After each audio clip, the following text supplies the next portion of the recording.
And we are here. We are here. We are here. Welcome to another episode of Luck Mary Kill with a talkative Harper. I am the host of the channel, Witchy Mitchy. This, despite my errant episodes, is still supposed to be CKCC radio podcast, and Jordan will be our DM for this week. Yay! We left off last week having handed an ass to someone who then made us weapons. And that is where we, I believe, pick up. We have received our weapons, we have leveled up to level 2, and we are on to the next adventure. Jordan, take it away. So, as long as there are no objections, the Drell family allows you to stay at their house long enough to get a long rest. I know some of us were injured and low on HP, so we'll say you spend the day there, and I believe the current task was to do every job on the job. I remember specifically someone saying I rip all the jobs off the job board.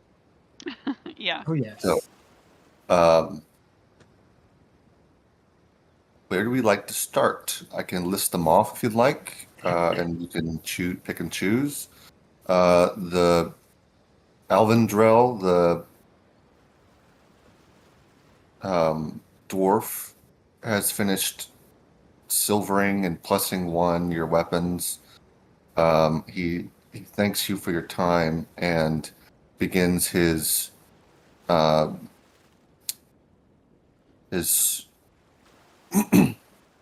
regretful journey to the town of Phoenica, where he intends to get a silvered ink tattoo that will ward him from having any unplanned changes in his werebore form.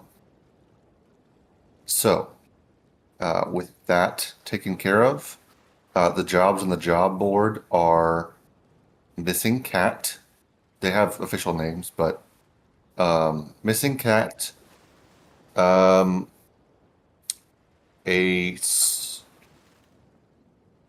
strange melodies echoing from the cliffs, fisherman missing, Mm-hmm. a thunderous bell tower, or sorry, I should say a shocking bell tower, and a haunted violin.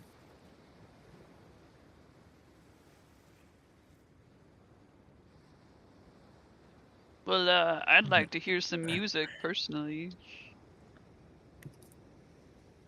That the strange sounds? Savage Beast. So. What time of day are we at now? Shut. Right, it was just take it. That was the just take it and this money. That's my favorite price. Yes, The object and get paid. the haunted violin says 20 gold pieces to take it off my hands. What was your question, Susie? What time of day it was?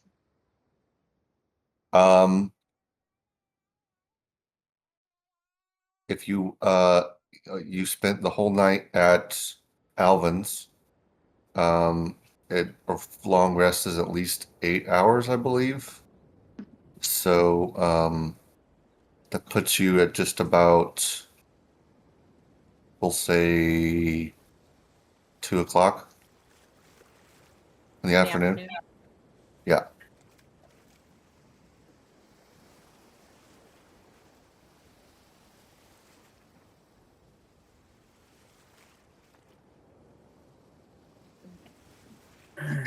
Well, How I'll tell many you of one thing. these jobs were specifically night? Um, I think that was the haunted sounds, right? the haunting sounds was at night. At least is when the sounds were heard, is what the paper says. And the thunderous bell has been happening at night. It specifically says that lightning has been striking a bell tower, and they want it investigated.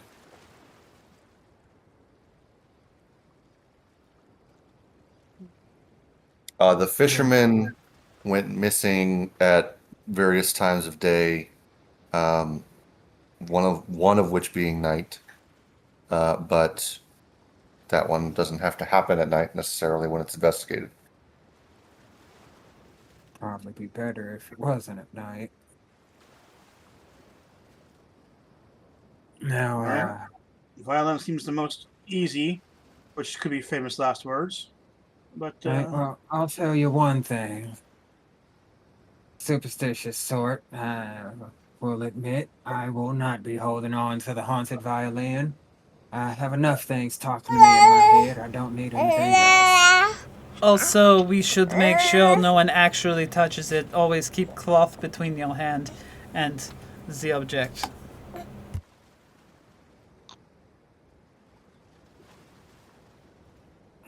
while we're talking about it, and I open up my jacket and I produce these 2 stones. These are sending stones. Who wants? I guess if we're gonna break up at any time, we could do it. But these 2 stones that whoever holds them can talk to each other. I just made them, so I can. If anyone wants them now, I can Useful. out, but Wait, you made them? Infusions. yeah. How does one make a sending tinkerer stone? myself. I can make all kinds of things. These are more of the special magical items. I can only make a few of those. You could try putting it in the mail. Ha. I find it rather impressive that you're able to do that. I didn't even know what all went into that, so color me impressed. Let's just say he has the stones to do the job. And for that, I throw one at you, and it's yours.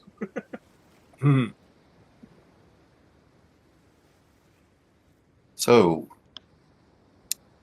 So you have one of the sending stones. I'll have the other one, I guess, for now. you pursue. Do we pursue the missing? Sorry. Haunted violin? Which you, Will or Bonnie? Bonnie. I had to throw it Okay. at Bonnie. Bonnie. Fine, they're quite Bonnie looks impressive. at it. You just gotta hold it and speaking to it, and then I should hear it. Can you hear me? And it's coming out. Can you hear me? That's a Roger 10-4. They're out.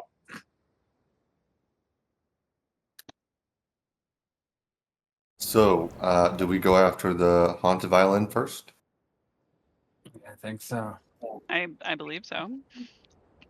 So you Yeah. make your way to closer to the Driftwood Market, which is sort of downtown Shermayon. You might say we're making our way downtown. Indeed. Then you start heading east from this town center towards the outer wall of Shermayon. It's just a wall to keep out nature and have a civilized sort of road path. And you find a ramshackle, broken down house that does look lived in, but definitely not sanitarily. And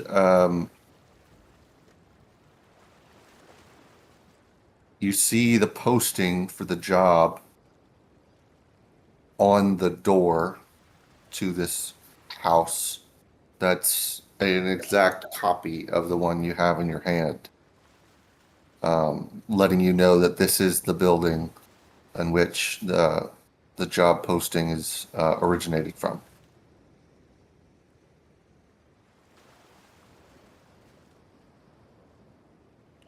Reckon this Can we is hear the playing. violin playing? You cannot currently know. Hmm.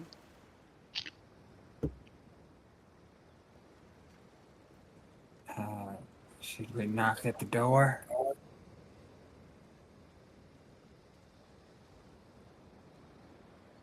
Suppose. Yeah. Rim goes up and knocks on the door. Yoo-hoo, it's the haunted person. Bro, I heard you had some problems. We're here to help. If you're having violin problems, I feel bad for you, son.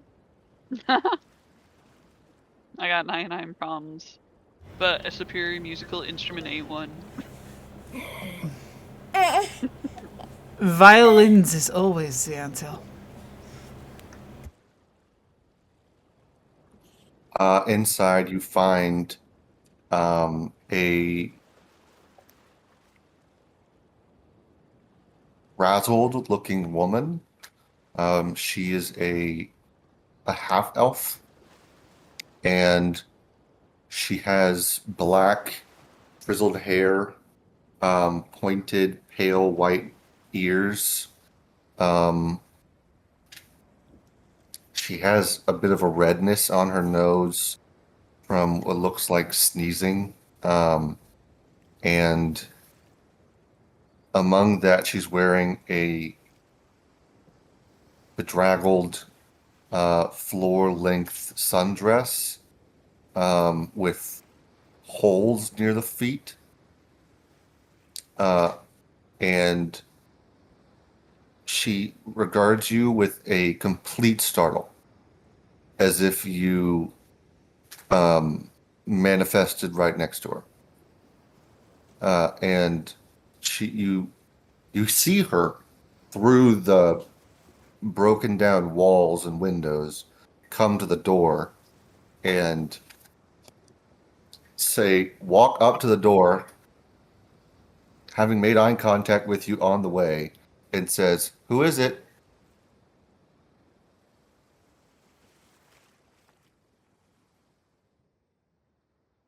We're here to help with your problems, bro. Oh, perfect. Okay. I come in if you want to come in. Come in. And she opens the door, and only one of the hinges on the door creaks open, and she sticks her arm out in a welcoming stance and ushers you into her house.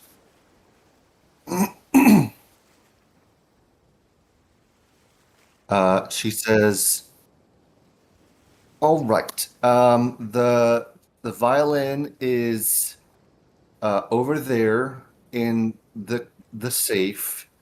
Um, there's a bit of stuff on it, and you might have to clear it off. But I'm sorry, what stuff would that be? oh, it's like, things to dampen the sound. To it. Well, only I'm hearing it right now. But and I always hear it. It's at least that's what the problem is. You And hear it right now.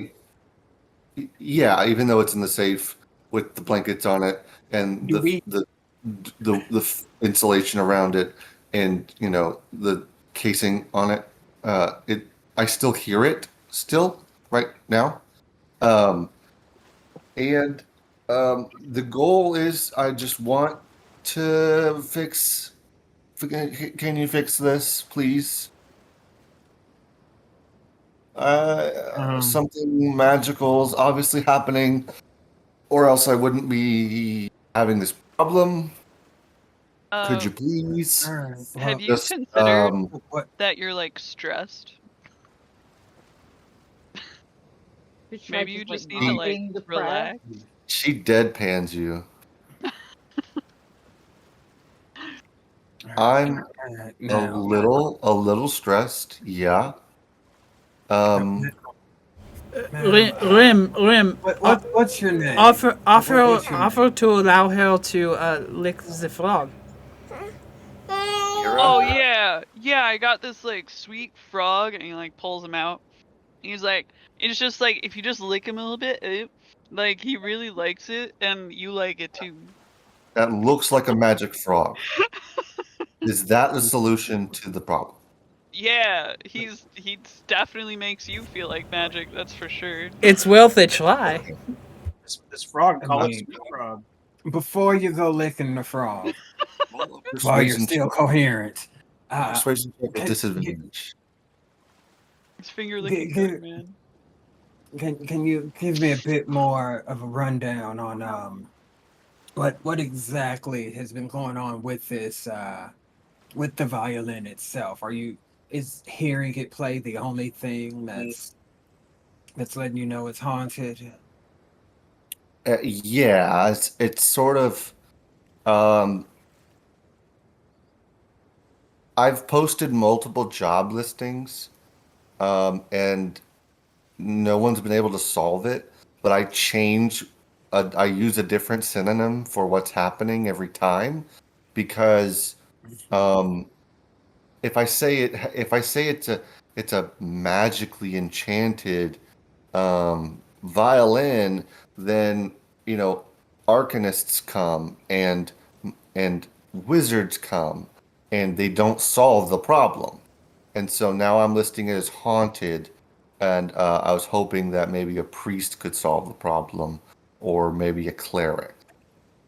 But I'll take what I can get if you can solve the problem. Essentially, it just always plays music for me. Not literally plays music, as in,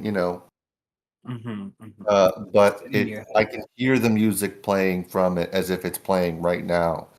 And it's bad. I don't want to hear this music anymore, please. Did you do anything special when you first got the violin? Were you playing it? Did you prick your finger and bleed on it? I did. I played it. I Whom you played the had killed, violin. and now that guilt is ranking you and hearing the music nonstop. I played it one time. And the melody that came out was the melody that I'm hearing now, and was not the melody I was playing. And now I just hear it all the time. Ezra's pulling stuff out of his pocket. He's pulled out this like little portable alembic almost, and he's just mixing things together while he's talking, like preparing the ritually cast detect magic.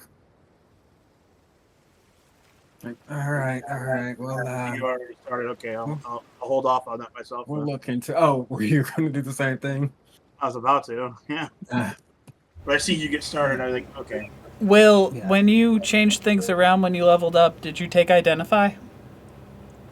Yeah, I was gonna say I could take care of that for you guys.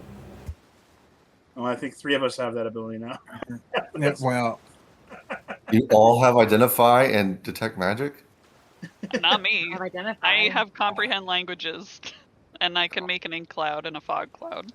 I don't have I- Identify prepared. No, well, I can make. I gods can make die. Bone Chill, and that's what I've got. Jordan's like, I can kill main characters. Like, I have Identify. Okay, so one of you casts Identify, and one of you casts Detect Magic.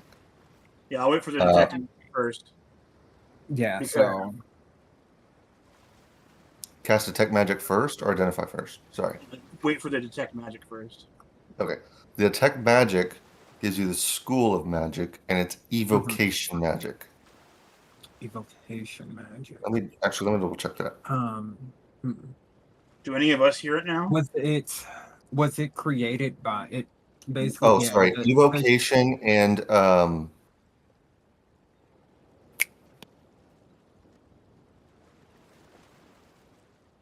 If it's haunted, necromantic. divination magic. Interesting.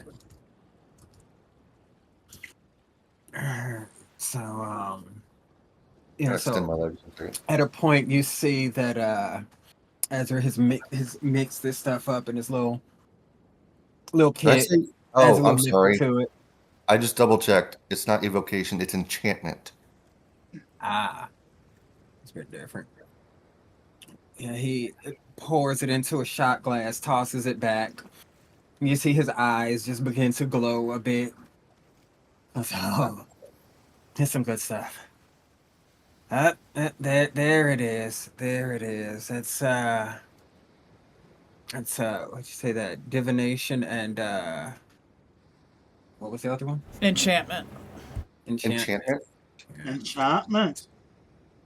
So, And was this created by a spell? Um, The effect, was the effect created by a spell, or is this No, it was a innate not. magic item? It was not. It was not created by a spell. No, there's a spell embedded in the item, but it was not created by a spell. Okay. All right. Let's see.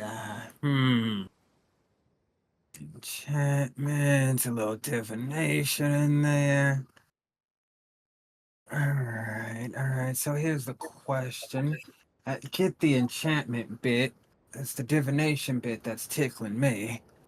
All right. Shit, I didn't prepare the identification regents.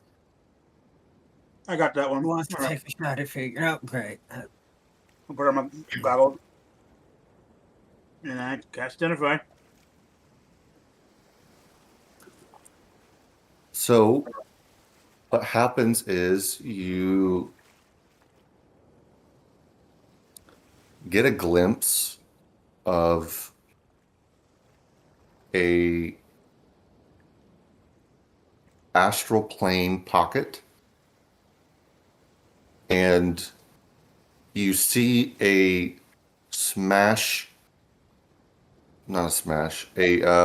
compilation of a frost elf crafting this violin using a divination ritual as he's doing so. And this divination ritual clearly went sour, and whatever divinity was being channeled essentially rejected the ritual, and the violin is what is the product of that. Was a violin meant for enchanting music that is meant to soothe and heal, was rejected by the divinity that it was promised to or enchanted by, and was essentially cursed to have this effect on the user, whoever that is at the time.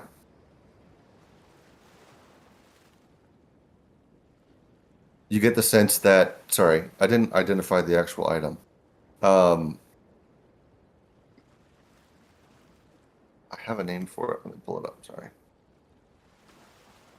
I'm gonna tell him the whole story you just said.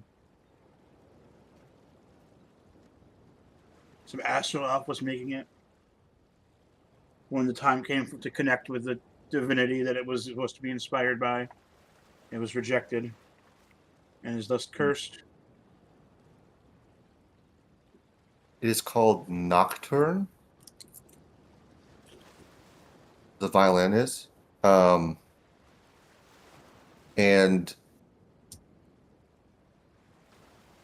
I forget. Let me look up what identify is. I don't want to give you too much or too little.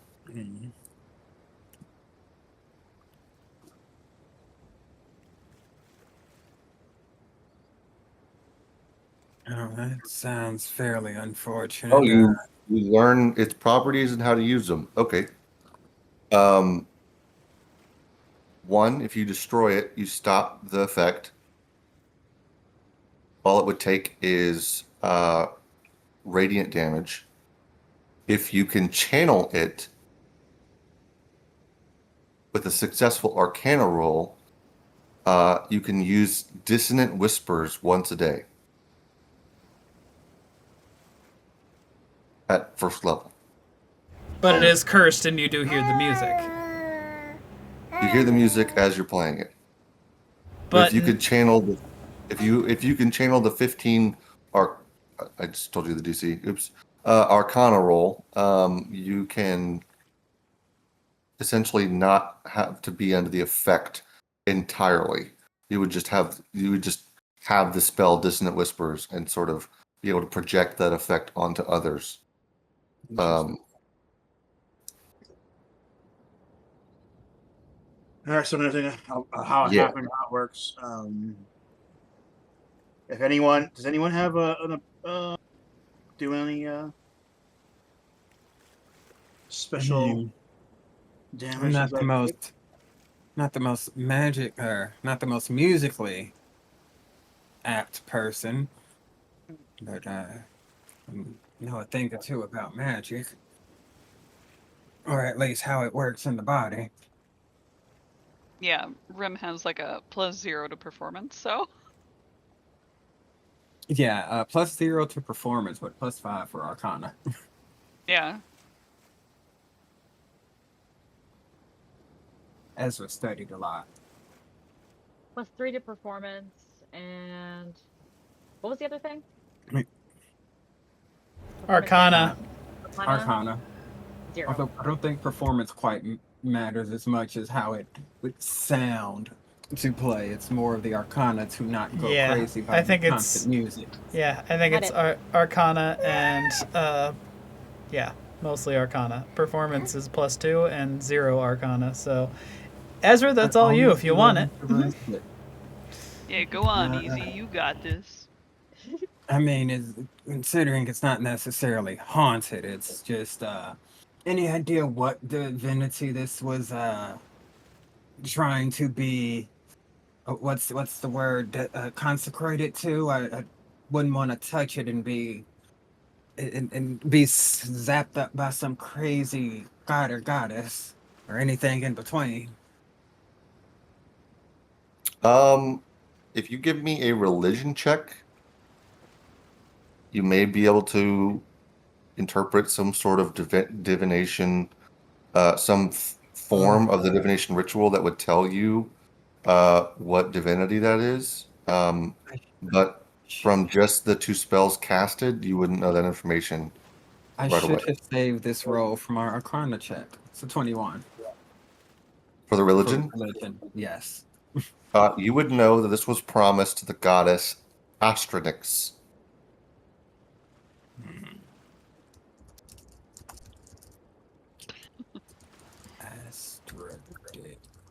Astranix. It was Astronix. promised to the goddess Astroglide? Yeah, AstroTurf. Would I know if she's innately good or where she lays on the morality meter? With a 21, you would know that she lies on the true neutral. And actually, no, chaotic neutral, sorry. And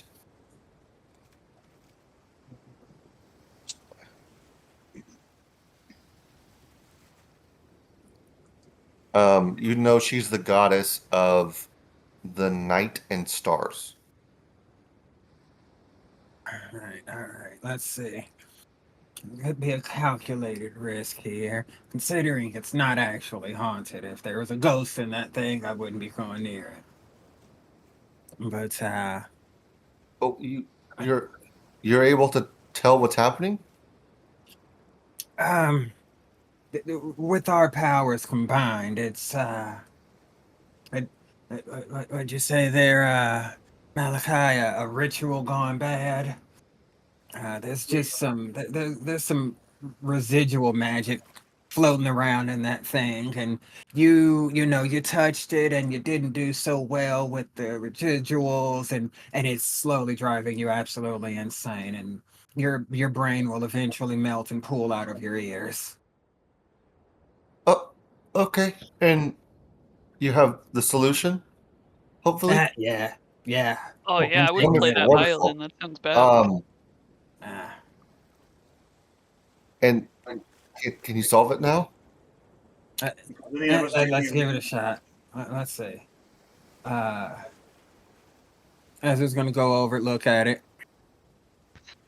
slide his goggles down, crack his knuckles. All right, let's see. Pick it up. Yeah, I feel it. I feel it. Reaches into his pocket. Got some of that. Very a la Witcher. That's all right. All Okay. right, let's give this a shot. He will strum it. As you strum it, you begin to hear the piercing, dissonant sounds of borderline scraping on the chords, and the tick-tacking of the back of a bow on the strings, almost like bones crackling. And Don't like that. roll for me a Constitution saving throw. Oh my. That that wasn't what was expected, sir. 22. Oh yes, you Like the nope. music plays. The music plays for you, but it's distant and not harmful whatsoever. If you'd like to, you can do that Arcana roll now. Yeah, let's see what we got. Let's see what we got. All right. That is natural 20 or 25. Oh my Okay. god. This violin is now Your bitch. your bitch.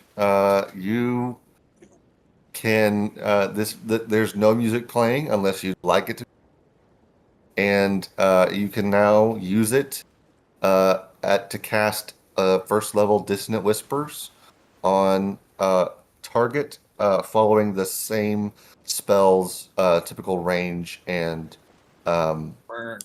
saving throws. Yeah, you see like the powders and the reagents that he took like before strumming it. You can see like his bald head is sheening, like his eyes are kind of doing that glowing thing again, and he just starts playing this like metal rock beat. Like, Yeah, yeah, you this throw down this is a working. beat, This is and working. it sounds consonant. You completely masterfully take over this violin, and Mira drops to the floor with her hand in her head, with her hands on her face, and just says, "It's quiet again." Angela, you rosined up your bow and played your fiddle hard. Yeah. Love to strum it fast and hard. Oh my god, I didn't think this is like the fifth job posting I've posted. I didn't think it would actually happen again. Not again. Scratch that. I didn't say that. Um, Yeah, all uh, in a day's work. yeah, whatever the 50 gold. Fuck it. Here, take it. I don't just Whatever you do with the violin, please keep it away from me. You can have double. I didn't. Honestly, the 20 gold reward was just to make sure someone attended. The actual solution's much more valuable to me. 50 gold. Take it, please. Thank you. I don't mind if I do. I appreciate it. Enjoy. Don't I'd have someone else test any future musical instruments that you might procure. Yeah, I mean it was an antique shop. I just picked it up, tested it out, and here I am. Yeah, that sounds about right. If we're being honest, I think the person who had it before me, according to the antique shop owner, may have killed themselves. Oh my god. So, Yeah. I may have liked to have known that bit of information before I picked it up. That bit of information may have tipped the scales a little bit. But it's all good. It's all good. I didn't want to scare you off. But thank you. And she starts to shuffle you out the door, as if you're now an unwanted guest while possessing the violin. And she scoots you out the door. Root. Okay. All right. And then you see her through the cracks in her walls and the wood paneling on the sides, run through her house and starfish jump onto her bed and pass out. Oh wow. Oh my. Good for her. I'll I believe that'll be 10 for each of us. There you go.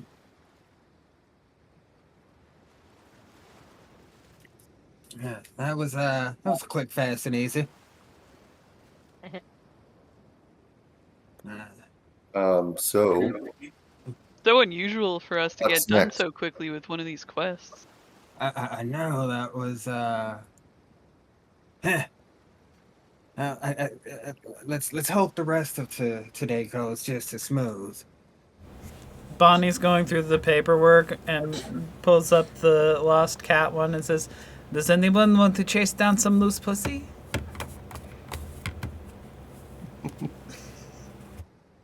I have perfectly good pussy waiting for me at home. Thank you very much. Look at the baby. We are a long way from home, sir.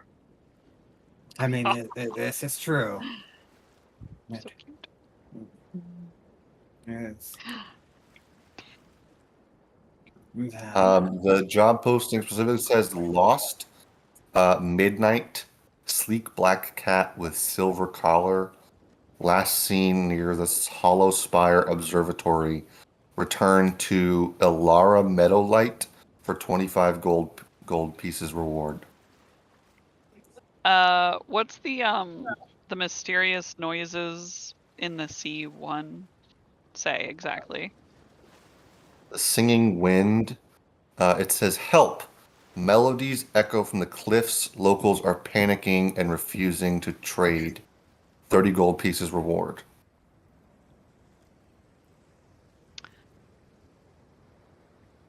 Well, like, we're already on a musical parade, so, like, why don't we do that singing wind?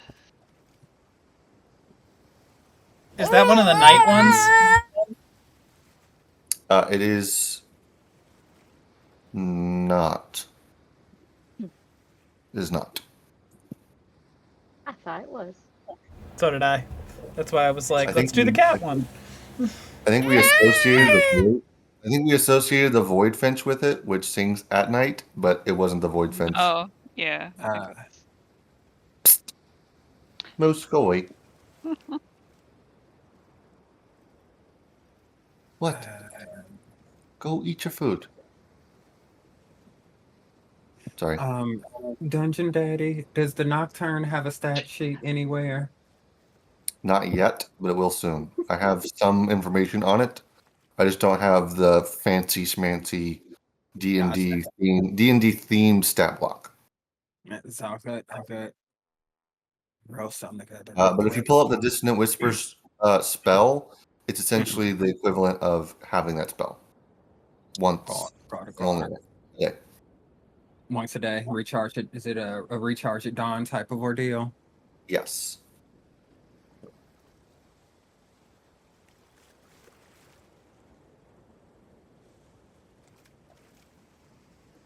Okay, so y'all head out to the Singing Wind location.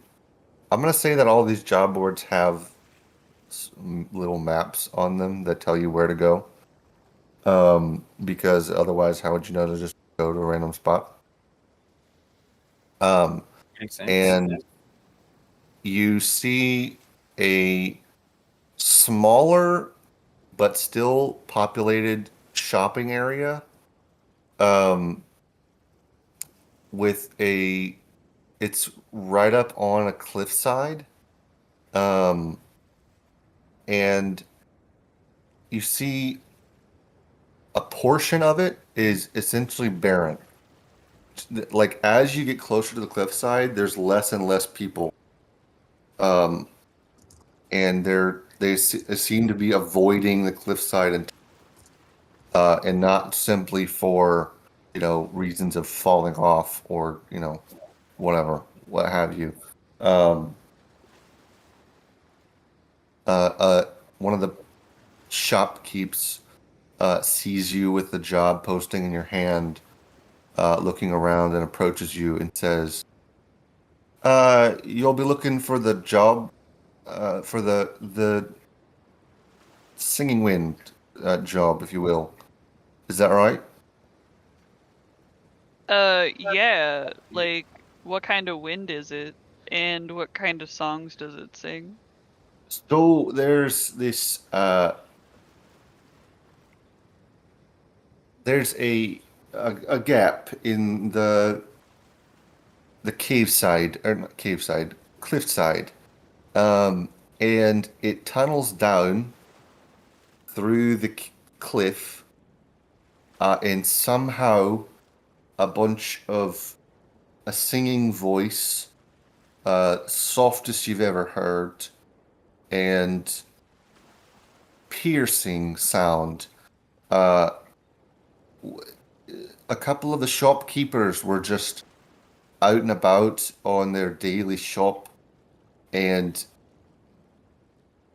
one of them started walking towards the cliffside like he's going to jump.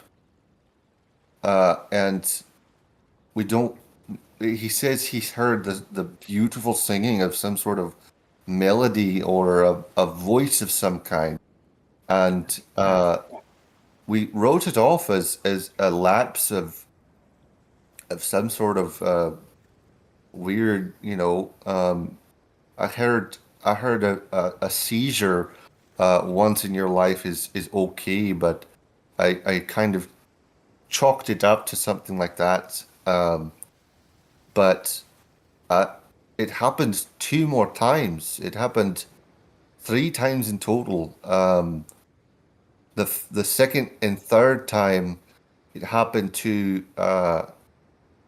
two little teenage boys who were just playing by the cliffside, throwing rocks into the water to see him splash, and they nearly jumped off the edge, uh, plunged into the depths below.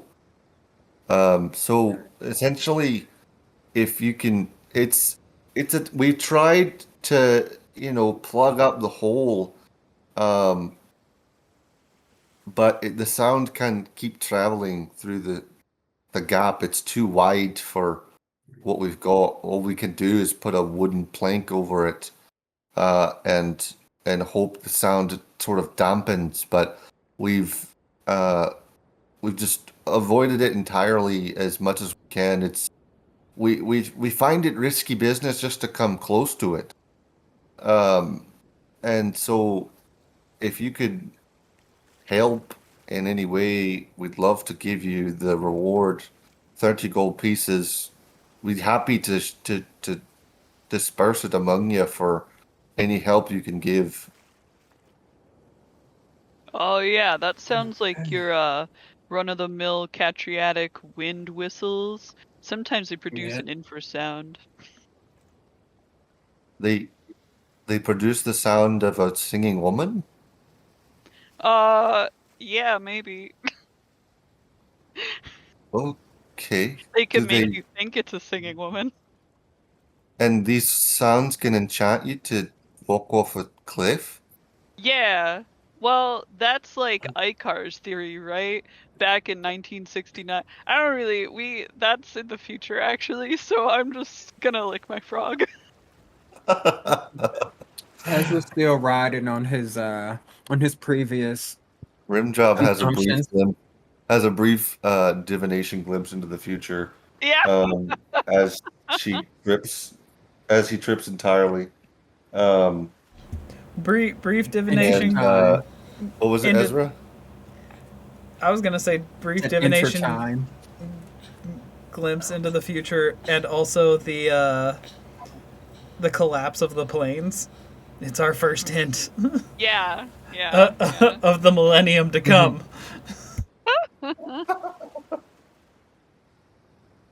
All right, what is FYI, Ezra I doing? was. Oh, sorry. What? Alright, so singing voices calling people off to the cliff. I don't know about you, but that sounds like a run-of-the-mill sea harpy. Or some form of siren. Uh, I've Interesting. heard of stories of sea harpies and sirens. I just don't know if you could find where it's coming from. I don't. That'd be amazing. I mean, whatever you can do to help would be perfect. If uh, oh, I see. Um, Uh, I'll definitely take a look yeah, it's see for you. But somewhere down there.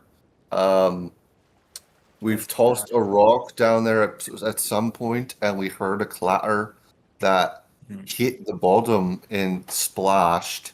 So there's something down in that cavern.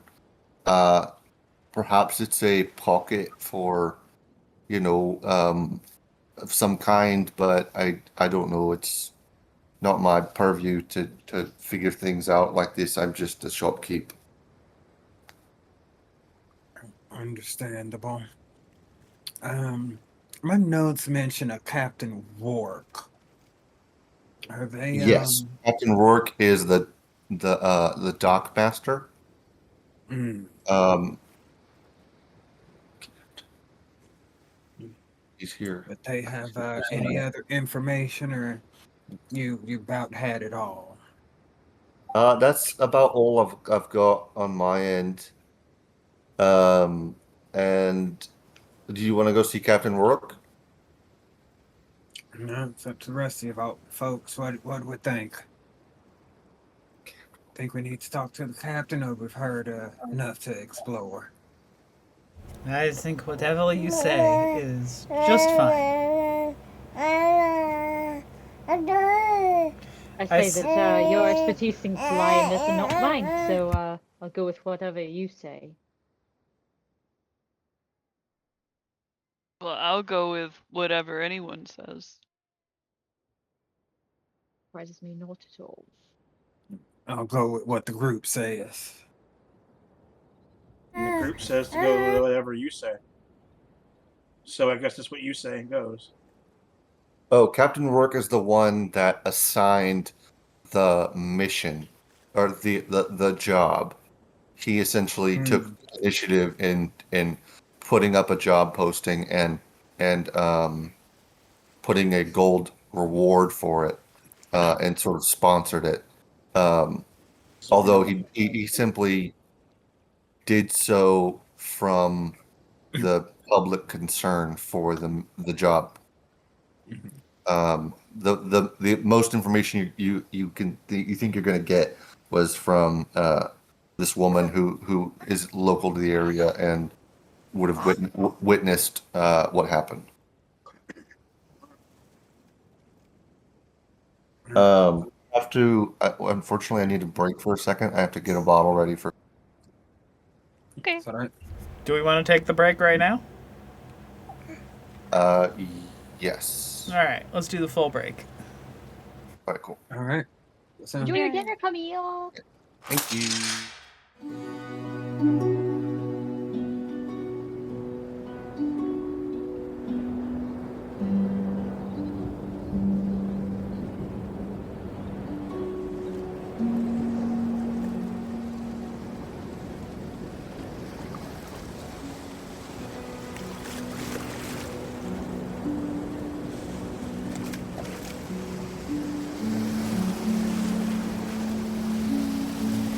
My earliest memories are of the sea.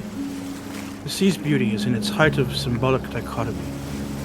The warm embrace, its cold abandon, its beauty in the shallows, the horrors of the deep. Water gives life, the wrong water or too much brings death. Such is life in the seas, and so on the seas. I have no memories of my family. I was raised on the seas, moving as a stowaway, ship to ship. Roughly half the time I'd get caught, but I was young, and they wouldn't kill me. Instead, I would just work off the debt. As a deckhand, sometimes I'd learn more than the base skills of cleaning and cooking. Once, a ship was so understaffed in maintenance. That was the cruise where I learned the skills of a bosun. My master was a mean cuss of a dwarven sailor named Bustin Boneblade. He was bosun of the Knight's Knave under Captain Lydia Phantasm Rudges. He taught me everything I'd ever know about maintaining a ship. He'd have me do multi-person jobs alone in the multi-person time frame. I'd poke back at him by changing the words of the sea shanty and ask, what would you do with a dwarven sailor? He'd like to think our relationship was from father-son, but I'd prefer uncle-nephew. And I stayed on that vessel as assistant bosun for 4 cruises. And after that, I returned to my sea transient ways. One such ship I was stowing away on, I wasn't found until it was attacked by pirates, and I was taken along the crew as captive. We were locked in cages well below deck. Each day they'd take one of us, the captain, a drow elf, would whisper in their ear. They'd answer back, and then the captain would look dissatisfied and execute them. I was lucky I kept not getting chosen, but one day the ship had hit something and started taking on water. I could overhear the crew running around, trying to move water out. But that night, I broke out of my cage, jumped overboard, and I patched a hole, snuck back in, none the wiser, and I went back to sleep. The next day, the captain showed up as he always did, but this time he spoke aloud. Last night, somebody patched a hole in this vessel, and I know it was not one of my men. So which one of you broke your confinement and did this task? One of my fellow prisoners immediately speaks up. It was him! The blue-green one with the horns! The captain gets him out of his cage. Thank ye for your information. I suppose you think you get preferential treatment for this, even possibly live. He then stabbed them in the gut, so he would live long enough to hear his explanation.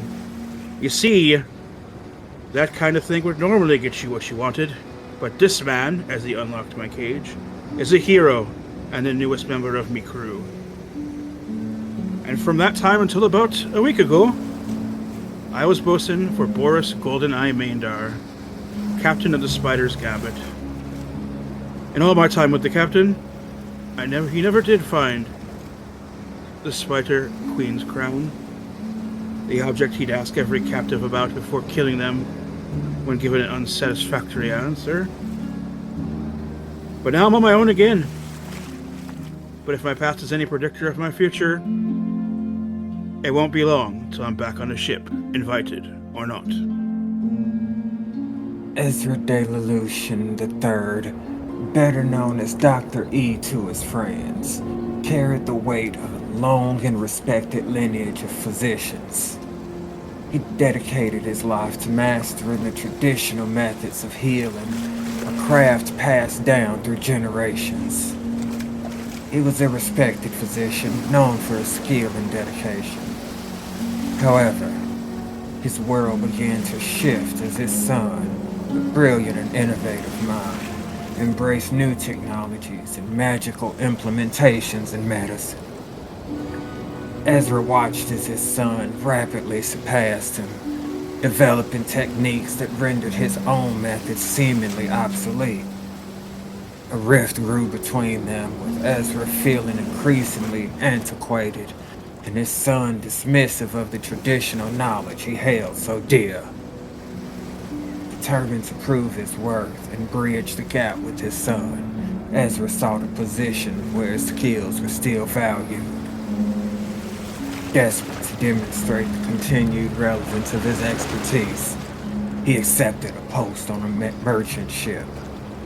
However, the ship turned out to be a pirate vessel, and Ezra found himself patching up the wounds of hardened buccaneers about their brutal skirmishes. Initially horrified, Ezra adapted. He saw the injuries as a grim yet fascinating challenge. He poured himself into his work, rediscovering his passion and pushing his skills to new limits. He learned to improvise with limited resources, to treat wounds inflicted by cutlasses and magical blasts, and to navigate the chaos of a pirate's life. He began to experiment, blending his traditional knowledge with the rough and ready techniques of a ship's surgeon. While he never condoned their actions, he found a strange respect for the pirates' resilience. He became a vital part of their crew, a reluctant healer in a world of violence. He continues to strive to improve his craft, even in the most unlikely of circumstances. He hopes one day to return to his land and use his renewed skills to bridge the gap with his son, demonstrating that even in a world of innovation, the old ways still hold value. Hey man, my name's Rinchen, and I've been riding this sweet baby for 50 years. You want to last in this game? You gotta go with the flow, man. Don't take life too seriously, and have a little fun. The sea can be rough though, so it's important to have your mates with you. Sometimes I get sad thinking about the friends I've lost, the screams echoing in a tideless abandon at the bottom of the sea. Yeah, but that's what new friends are for. Heh.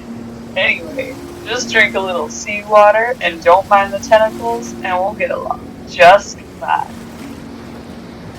The House of Fen, vampiric overseers of the colony at Orleans, a colony of the Kingdom of Gaul, are most often, as their namesake suggests, circle of the Fen druids. The North Fen never asked to be born into wealth, never asked for the expectation of being a full vampire, never asked to govern a colony, let alone to colonize an already occupied marshland. Nor did she ask to take a titular surname meaning swamp. And she vowed in early childhood to learn to master her more vampiric urges, and to never undergo the transformation. One day in her early teenage years, as the vampires were dormant, and unable to leave the confines of their domicile without being severely weakened or killed, she fled to the city's docks. Someday she'd return to put an end to her family's reign of terror, but for now she stowed away on the vessel by climbing inside the crate. Feeding on ship rats and stolen fluids was easy for the young vampire, and inside of her crate she slept nights on a bag of grain, wrapped in a burlap sack that had been tied together with bits of rope. That was until one morning there was a commotion about pirates were attacking. She watched through the slats as one of the ship's crew took down 1, 2, 3, 4, 5 different pirates, a rapier in each hand. As word reached below deck that the vessel was safe, she overheard the crewmen she'd seen be told that they'd be approaching the monastery, where he was to depart very soon. While she'd largely held of monasteries as religious institutions to be avoided in her upbringing, she knew where she needed to go. The monastery at the top of the white cliffside overlooking the ocean was colder than she'd ever been, but she pressed on. The crewman in question was there, and she approached him. "Ah, the bonny wee stowaway I saw aboard in the night," the old dwarf said, with a knowing twinkle in his eye. So Bonifin was born. Years later, her tutelage complete, save for field work and practical experience, she set out to complete the other half of her vow, to terrorize her family and topple the systems of power that put them in charge of an entire colony. And what better way to dismantle systems than to create the type of terror and discord that only piracy could achieve? Grief. That was the first thing Will could recall. Immense grief. Of losing her mother, of ending up in an orphanage, of being adopted for the sole purpose of being a servant. She grew up in the stables. The horses gave her a sense of purpose, a sense of belonging, a sense of work ethic, a sense of hope. The horses brought Will to her. The stable boys scrapped, and that means Will did too. That is, until the missus caught her decking a front tooth off the footman. She was sure she was going to be sent back to the orphanage, but a promotion? With a new uniform and a new bounce in his step, Will became a god. That is, until she wasn't. Now she has her own rules, her own goals, desires, vengeance. But that's beside the point. Care for a pint?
Yeah, a number of people will charge for sessions. It's normal.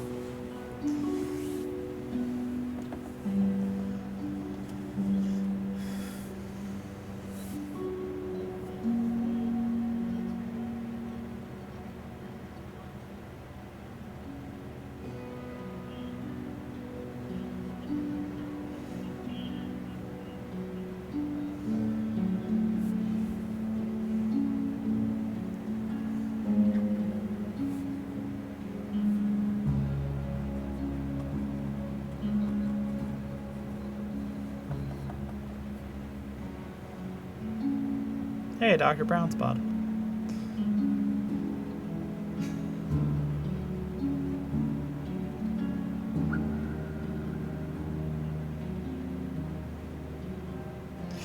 Dr. Lipschitz.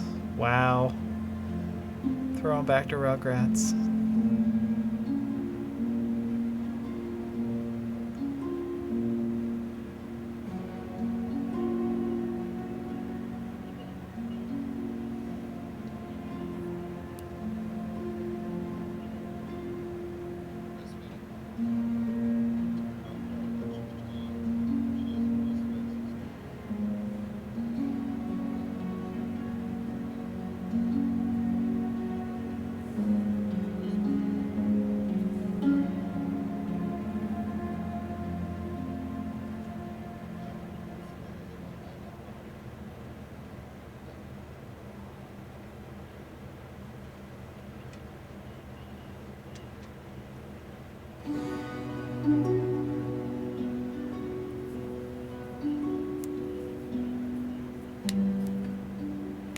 Yeah, the little pre-made bottles.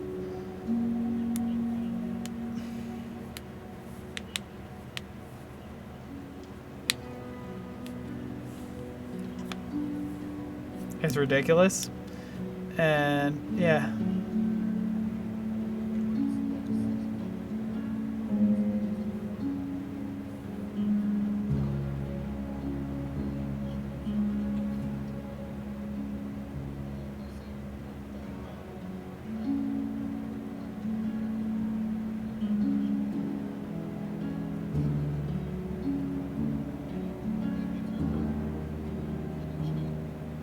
Yeah, we don't have to burp Harper anymore. She'll just belch on her own.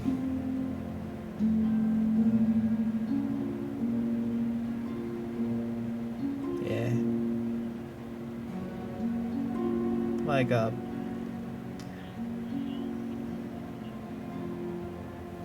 Yeah. We don't really have a choice anymore.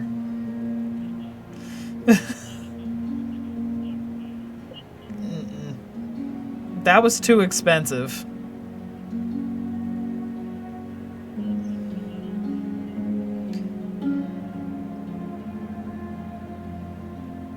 Yeah, that would just lose it because after like an hour of no power, nothing's any good anymore. But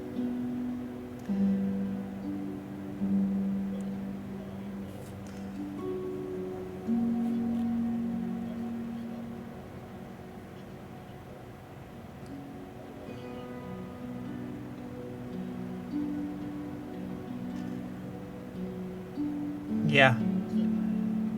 Hold on. Let's go back to the... Hello, we are back in action. Okay, yeah, we're good. We're back. Ezra had just beasted that violin. Yeah. Shattered what I had planned, but whatever. Just kidding. And or did you? And Or did we you? had come upon something very haunting that I'm just going to keep my mouth shut about. Because I don't know if I know spoilers about this.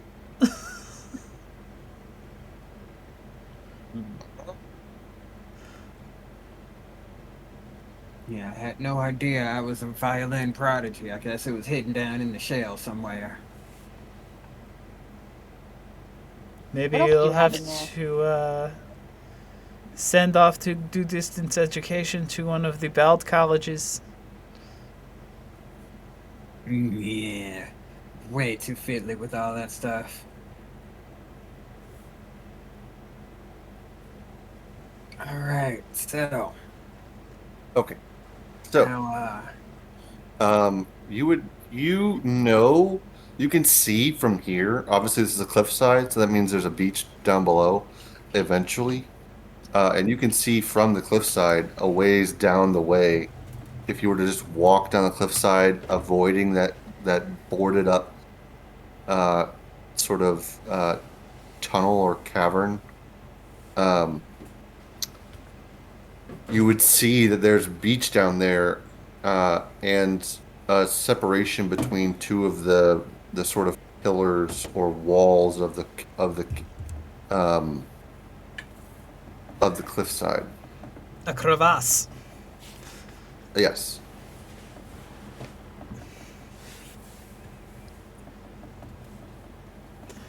so I'm marching down to the beach. Sure. If you Marching want to to. the beach of our own Up to you. drums. Susie's fighting, finishing the line.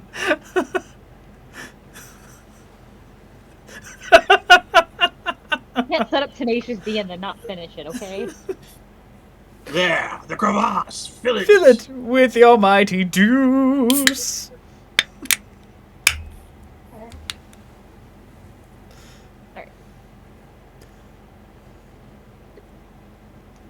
That doesn't take long. As you walk along cliffside, finding your slow descent towards the lower altitude, you begin to retrace your steps, this time along the beach shore. And as you come across the cavern, you see many, many jagged, spiked rocks, stalagmites coming up from the entrance. You would surmise that this is definitely difficult terrain, and would require some maneuvering to get in this cave that you've found.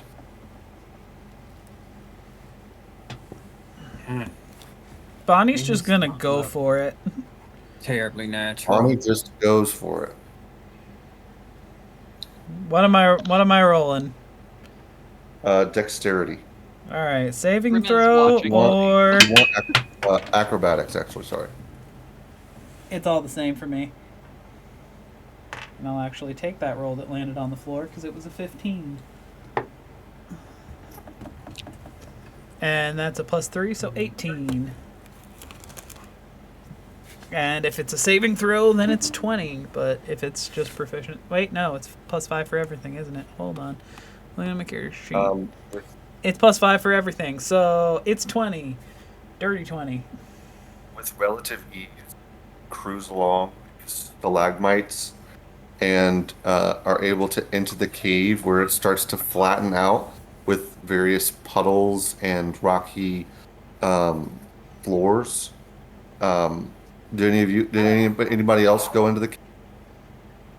I am going to go carefully. I'm just going to walk in, take my time, go nice and slow.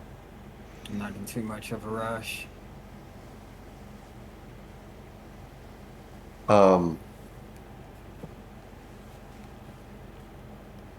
Sorry, 1 second.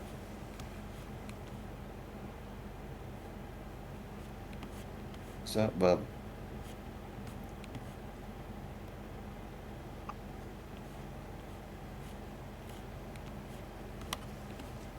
I might have to entertain her someone. Sorry. How Is how she dare not- you be a good father? Is she not entertained? Is she She's not entertained. Usually she's asleep by now, but she's deciding that that's not going to happen tonight. That's all right. So, did anybody else enter the cavern, the stalagmites, blocking the way? Or blocking the path that are difficult to go over? I think it's just me and Bonnie thus far. Yeah, Or, Rim's just kind of waiting to see what's going on.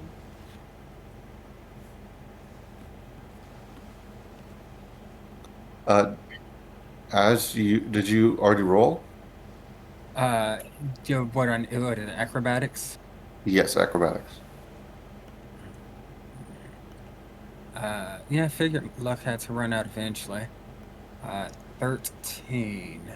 You do have inspiration if you want to use it. Um, I don't know. What do I just get poked a bit? Yeah, I mean, nah. It's up to you. Nah, I think I'll save it for something a little more life-threatening. But Uh, yeah, as was trying to go through at like half speed, trying to be careful. He's not rushing. oh, okay. Then go ahead and roll with advantage. Okay. Yeah, I used all my luck on the violin. That was even worse. I'm gonna stick to the 13. You managed to go along this tops of the stalagmites, um, Ow, ow. somewhat graciously, but you take 2 piercing damage as you cross over them, and one of them just happens to graze your. Oop, ow, my damn hand. Damn it. She is going to sleep. Uh, Um, if that's all, then you both do go in this. Do you decide to go in the cave stealthily, or do you want to just walk in? um, I'm not the stealthiest person. Bonnie's I feel gonna like Bonnie is. be a little bit more stealthy about it. Yeah. And I'm going to follow Bonnie's lead and hang back. If they're getting really Okay. deep in there, I want to be able to see them. So Roll. You want to be able to see them? You want to just wait by the? Do you want to just like try and get as much as you can over the stalagmites, and then just wait by the entrance? yeah, I just want to keep them in eyesight. Okay, just roll a. The DC will be lower for you, so roll a acrobatics. Okay. Go back. Okay. Well, that's not good. A 2 on the die means 5. Oof. You are not able to clear the stalagmites quite, and you end up having to stay where you are in order to not take more severe piercing damage. Um, as Ezra hangs back and Bonnie attempts to stealthily enter the cavern, go ahead and roll a stealth check for.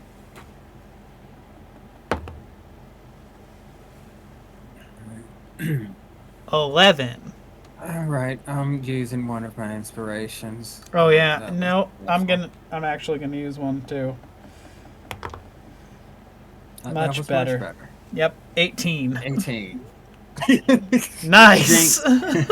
Hey, you were able to stealthily enter this cavern while keeping your feet out of flashing puddles and away from slippery edges or drops in height or steps. Um, as you enter, you see um, a woman crouched by a glistening pool of water that is shining through several holes in the roof of the cavern that clearly lead to the surface and shine in light. There you see a siren who looks like this.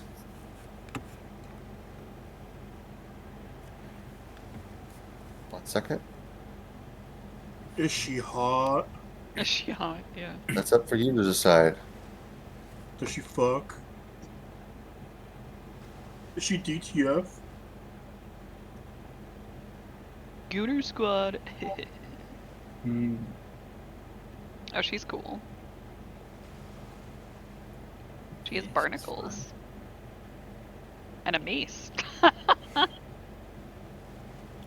That is as Bonnie and Ezra can see, she wields a handle with a chain link coming from it, and at the end of that chain is a trident head. And on her back you see a full-length heavy crossbow. And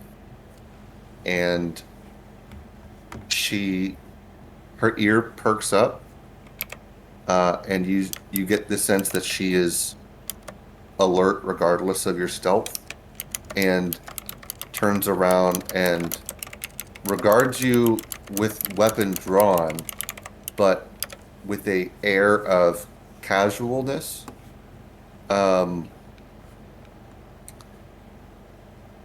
She clearly doesn't expect visitors, and although she has one, she's you see she's actually roll me insight. I'm giving you too much information for free.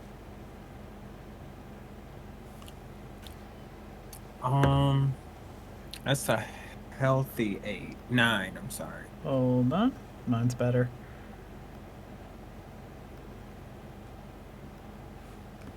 I was too Insight busy patching up his hand. 13.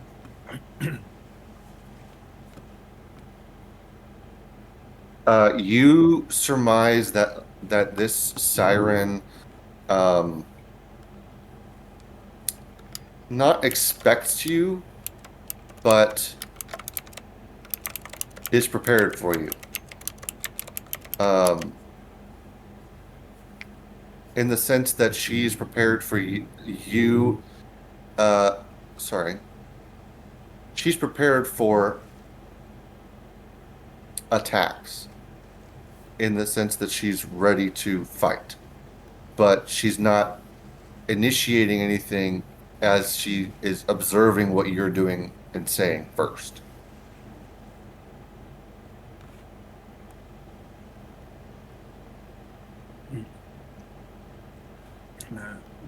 Glance over at Bonnie.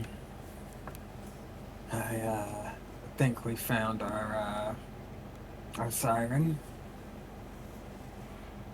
I believe so. Who are you? What are you doing here? Why are you affecting those above? That was a good I'm- start of questions. I'm called Alluvia. I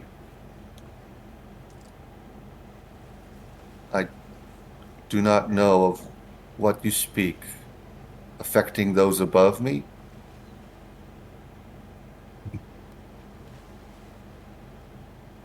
Well,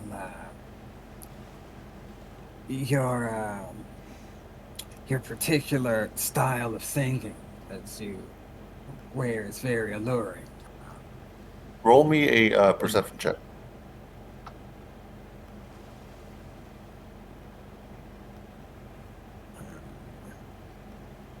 Ooh, okay, nat 20. Nat 20 for flat 20.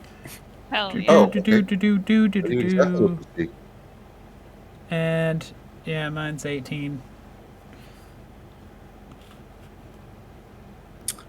You see, I'll even tell you your names. You see Tornik Ironjaw, Solera Brightfin Finloris, and Erwin Wheelswell, 3 of the dead fishermen from the Fisherman Quest, who are scattered in the corner with their items strewn about in a pile to the left of their bodies.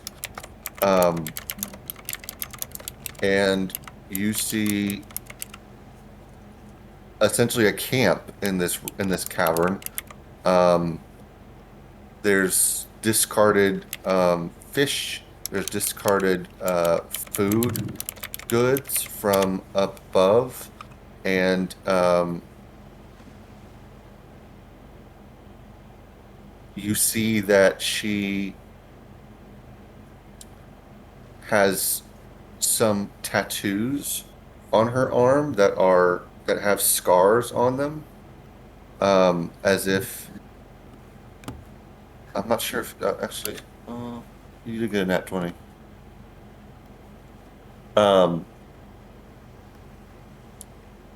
With perception, you would see that these scars are clearly intentionally marked.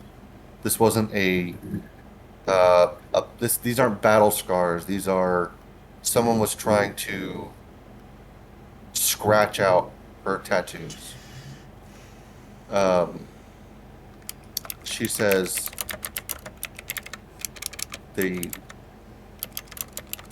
these men, are you here for these fishermen? Yeah, they're certainly top on the list. It's of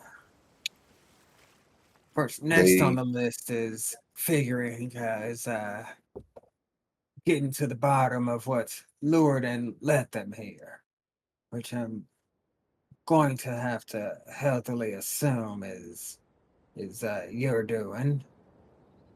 these fishers, they come at me with weapons drawn. They seek my head. I am told that some sum of currency is offered for my subduing.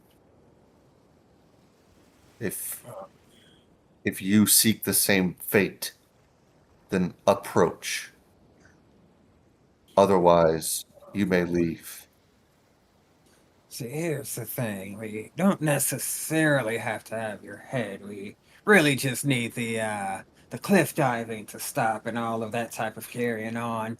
Yeah, I mean, I'm sure there's some lovely islands out in the sea, further out where, people don't walk off to their dooms and, places where children play and shit like that. We don't necessarily need your head, just maybe a bit of relocation. Just something like that. I have sung but 3 times. Say you that I affect others than these fishermen?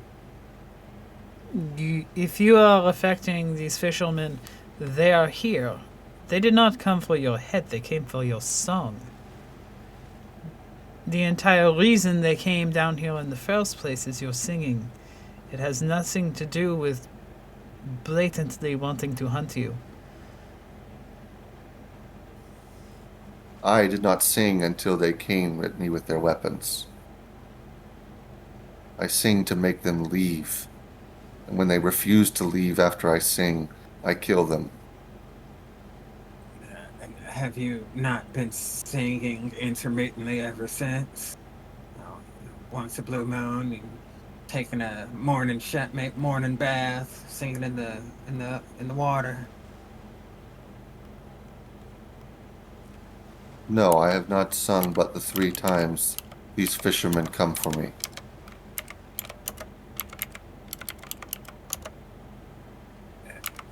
They all came at once, right? It was just one occasion of singing. No, they straggle in one by one. I assume they hear of one of their friends' demise and come hunting for me.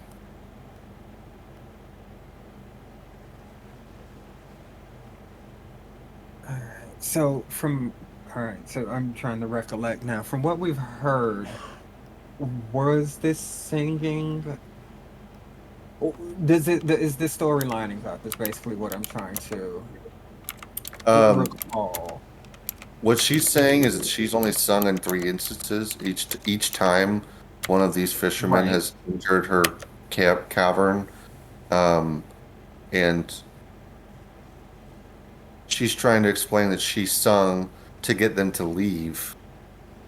Has it been And more than 3 instances of like people being lured down here after? Because the thing is, it's supposed to have still been going on after the fisherman went missing, right? correct. So yeah, that's kind of what I'm trying to deduce. If she's saying she hasn't sung since the last fisherman came down, who else is singing? It's Yeah. evident from the openings in the roof that are shining in light that the echoing of her voice is affecting others throughout the cavern and possibly echoing through the tunnels into the surface where they're affecting others as that are being attracted towards the edge to walk off. But is that only happening during the times that she like sang at these guys, or is she Right. just like Yeah, chilling, singing, and then people are dying? Or it like so the time when the children were playing and almost walked off, did that coincide with one of the Right. fishermen coming down here? The time when someone else almost walked off, did that coincide with the second fisherman? yes, Or like yes, you would get that Okay. that's what seems to be uh, what's happening here, is that okay. she is trying to remove these fishermen from hunting her, and she's affecting the children or people up above So on the cliffside at the same uh, time. so it seems like each time one of these fishermen came down here and you were trying to defend yourself, because of the holes in this place, you inadvertently almost lured other people to their death. I mean not to harm others. I mean only to prevent these fishermen from attacking me. I mean, If I must relocate to any of the islands of an archipelago near here, I can avoid this cavern if need be. That would Will that probably be for the best. would that stop these fishermen from coming for me? I'd Yeah. say Oh well, I'm so. not there. Couldn't I tell. think so. I mean, we bring their bodies back and tell them that the siren is no longer a threat. Wouldn't have any more reason to come down here.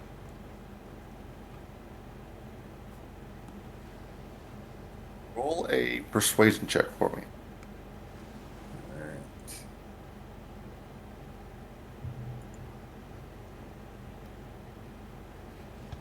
Alright. That would be a yeah. I used up all my luck. Do I need to? Should I use my other inspiration?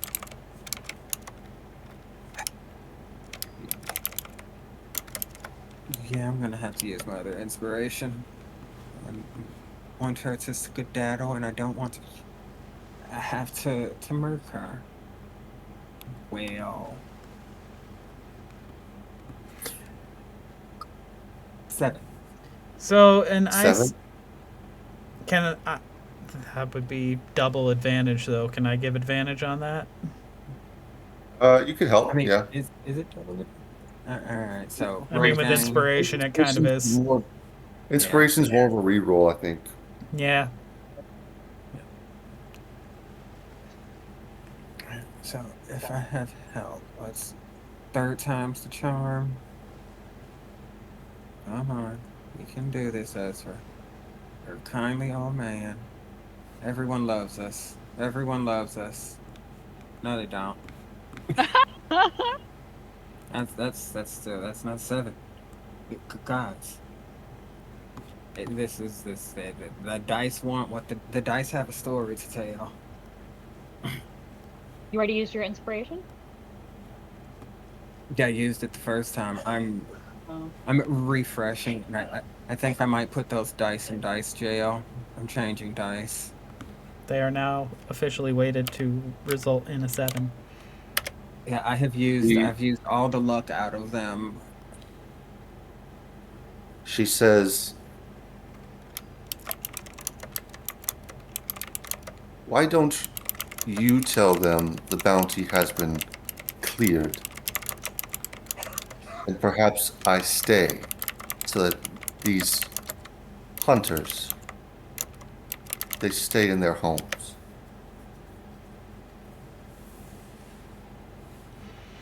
These waters, I hunt in them regularly. I have made my just home here. To be fair, I can honestly say I could care less whether you stay or leave. I was just trying to help. We're gonna take them out of here. As long as you don't go, as long as we get people to stop coming down here and you stop all that singing echoing up through the holes, no one else will come after you. We're all fine and dandy. Capiche? This is acceptable. You may take their bodies. I have no use for them.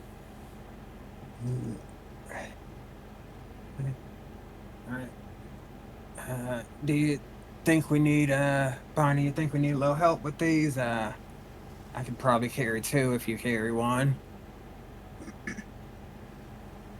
Well, I'm not the strongest. I take that back. Did I only have a 10. did they ask Phil the bodies back? They are missing. Yeah. Let me see what it specifically says. I don't know if they specifically asked for the bodies back, but it might help. It might help. Docksman Treyas Heron offered the bounty, or sorry, not the bounty, the gold for the missing fisherman. Notes also mentioned something about strange lights. Strange lights. I may have grabbed that from somewhere because this was from session 2. But I have Fisherman's Missing, Brian's Cove, Strange Lights seen that night. I don't know what the hell the lights were. Maybe I misheard something. I may have scratched that. I'm sorry. No, that's fine.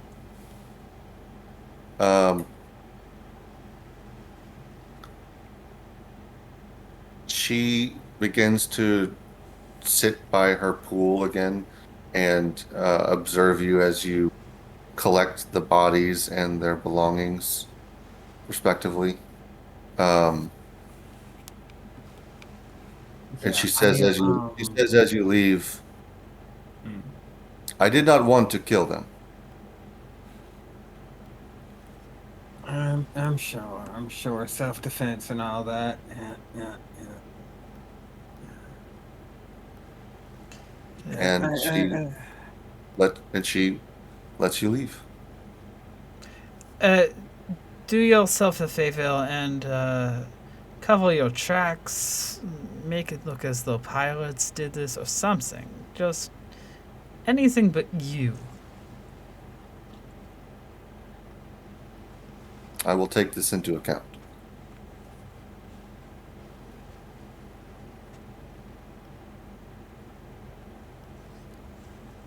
Should we go tell them?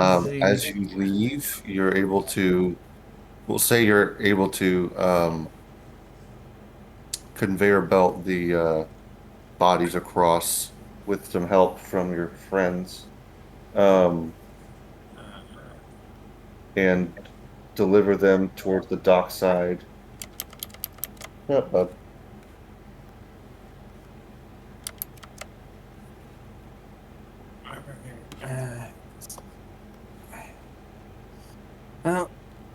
we were right. The siren. Apparently, this was all quote unquote accidental. She did this in self-defense. Well, the first one she accidentally lured there, and then attacked her and she killed it in defense, and in the middle of that singing almost killed someone above, and then the next person came looking for his friend, and the other one. But as long as folks stop coming and fuck with her, she should be all right. Oh, Thanks. I so you didn't kill her? We are not in the business of need killing to. people who defend themselves. Darn. There's no need. All right. She's a cognizant, conscious woman. Or person. Roll an insight check.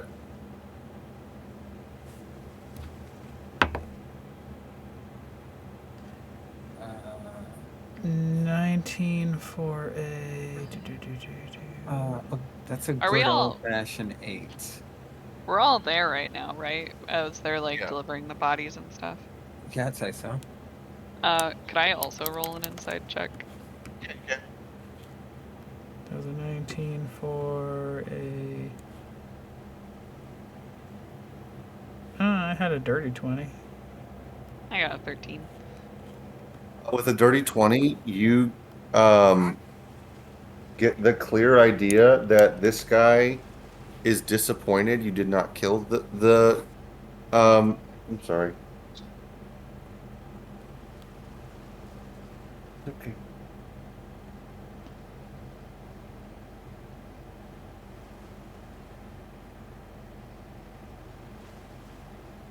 Maybe.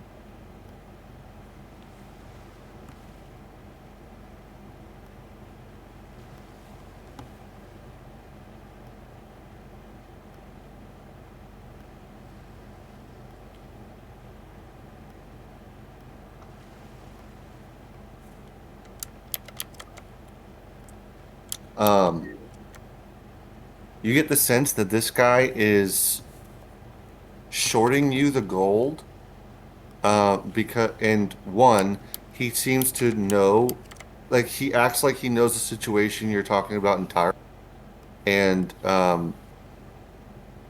he has ulterior motives for saying darn to you not killing her.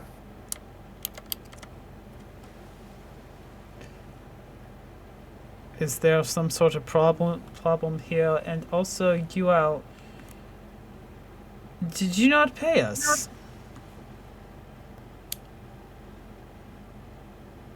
Oh, Are we going to have a Right. problem here? No. I suppose a diplomatic solution is still a solution. Sure enough, he is. 30 gold, as I promised. And he gives you Yeah, no. 10. He gives you 10 more gold. I don't believe 30 was what was on the sheet. Right, yeah. Barnett, you still have that there paper, don't you? Believe it I- said 50. I do, 50 and it gold. does. I'm pretty darn good at math. Not good at. That's Right. I believe you're My bad. leaving it. Here's 50, and he hands you 20 more gold. That's better. That's better. Do you have some sort of problem here? What is...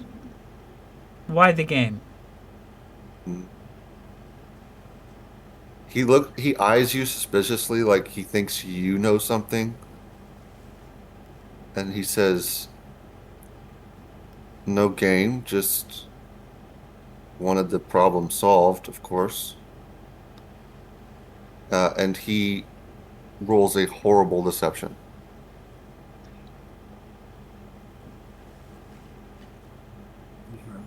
Kind of seems to me like you just want to harm an innocent party because she's got sick vocals. Something like that. Yeah.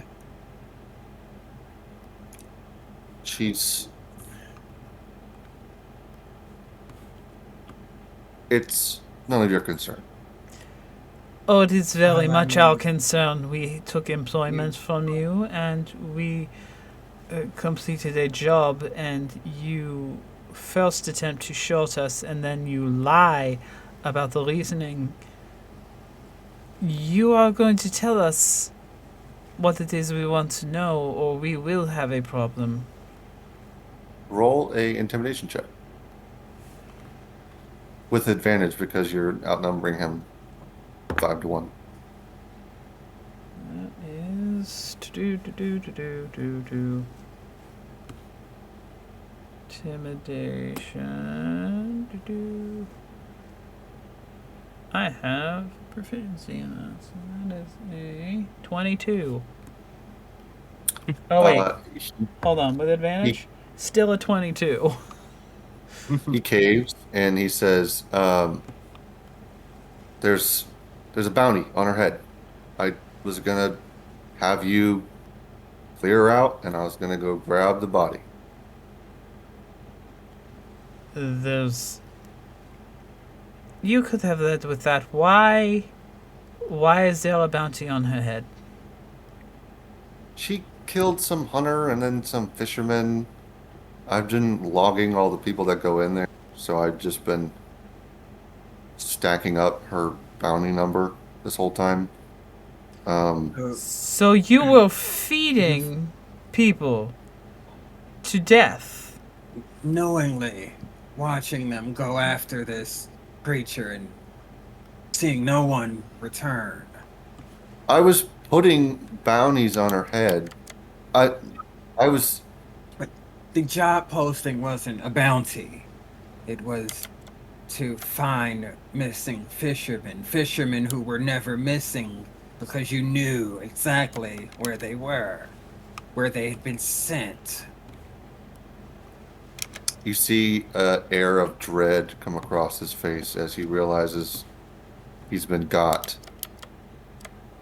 And he says, "Listen, I just wanted the bounty, man." Oh, so it was all just business. Yeah, you get it. You look like pirates, I guess. That's a world voice. So You see, Ezra takes a good side step to allow easier access for the more stabby people. whoa, hold on. A bounty's a bounty. I'm just coming here to. I'm just here to collect. Listen. I admit it was assholey to have you go kill her and then bounty. But I rather dislike being lied to and cheated. listen, she's a Asshole. trained fighter from a coven. How am I gonna take her out? I'm a fisherman. Asshole to send us in down. That is an understatement of monumental proportions. No, what you did was potentially get us all killed just like everyone else you got killed. How would you like if we were to go to town and tell the families of the people that you so willingly sent in there that they are gone because you're a dick? Yeah. I don't think they I like hate- that very much. How would you like it if we were to, say, negotiate a bounty for you with them? Wouldn't like that at all. How much money Here, do you have left on your person? I was. Here. I have. And he empties his pockets, and he pulls out 10 more gold pieces and 5 silver, and he says, "I've got this. This was for passage to here, like here," and he hands it over to you.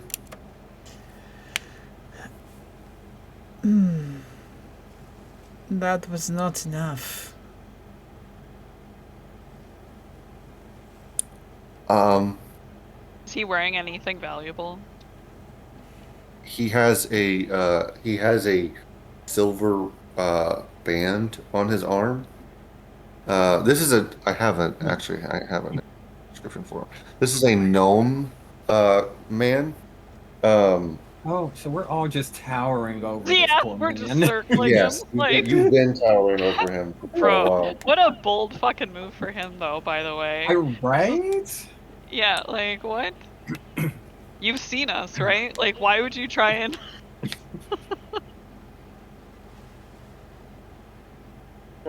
Oh, my word. Well, Rim is just gonna go ahead and try and snatch that right off his wrist. Second, sorry. Yeah, yeah.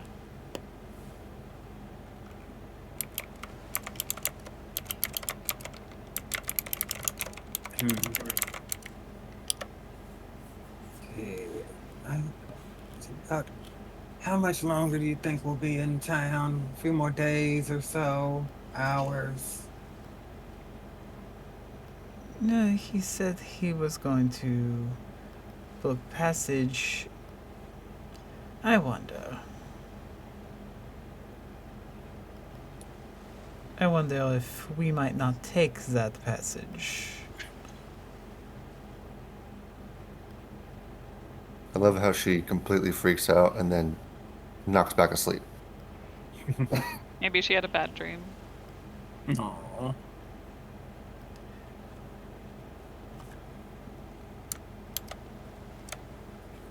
Oh, maybe. Well, I'm gonna fish around in my coat and then Okay. pull out a jar. The jar? Yeah, I have a jar. Uh-huh. And I'm gonna walk over to the guy and I'm going to empty its contents on top of his head. Okay. Inside the love it. jar is 2 gallons of mayonnaise. Wow. As 2 gallons of mayonnaise coat this gnome instantly with how short his stature is, he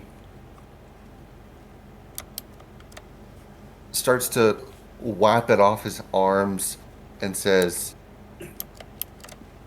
"Listen, are you gonna turn me in, or is this just a Raz session for me?" A Raz session? Oh, no, no, no, no. Turn you Oh. in. Turn you in just isn't our style, like you said yourself. We look like we are pirates, do we not? No. You fucked with us.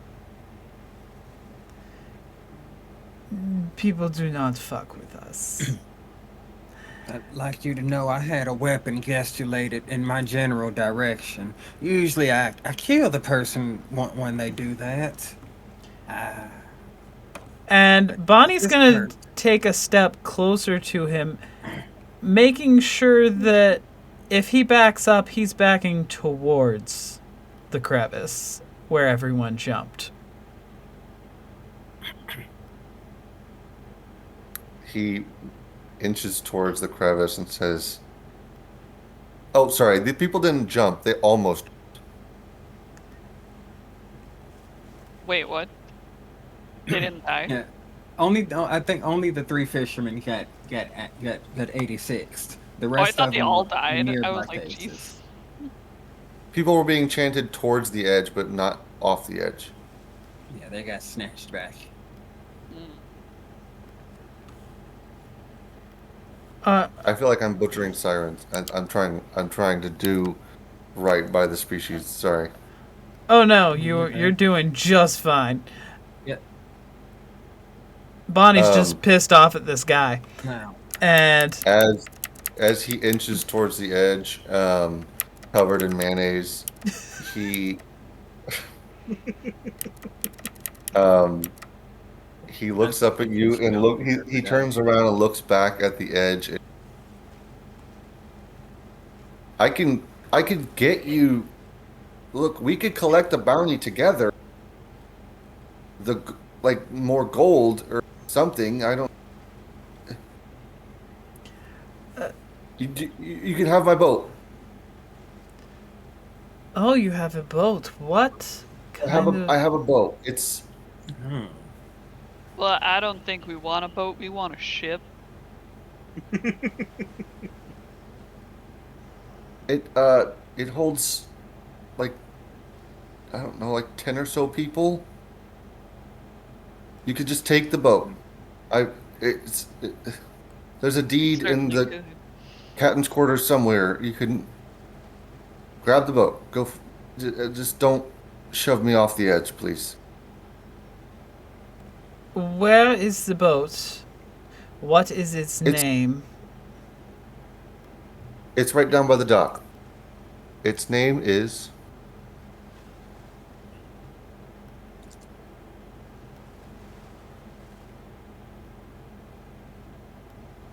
I have a name.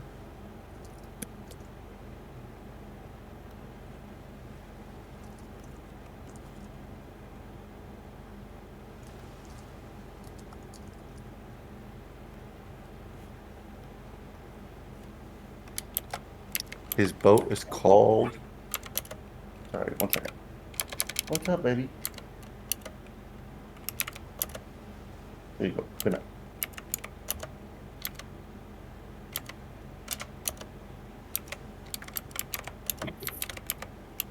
Just sentence in my notes. Just sent me. Threatened to kill him. He begs for his life after being covered in mayo and forced to the edge of the cliff. That's a Oh yeah, sentence you don't write every day. I took his bracelet too. Oh yeah. His boat is called the Setting Sun.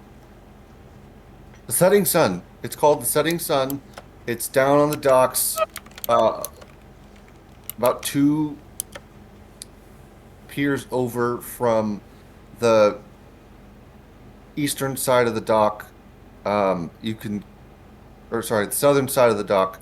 It it has a giant sun with flames coming off of the sun um, on a flag at the top.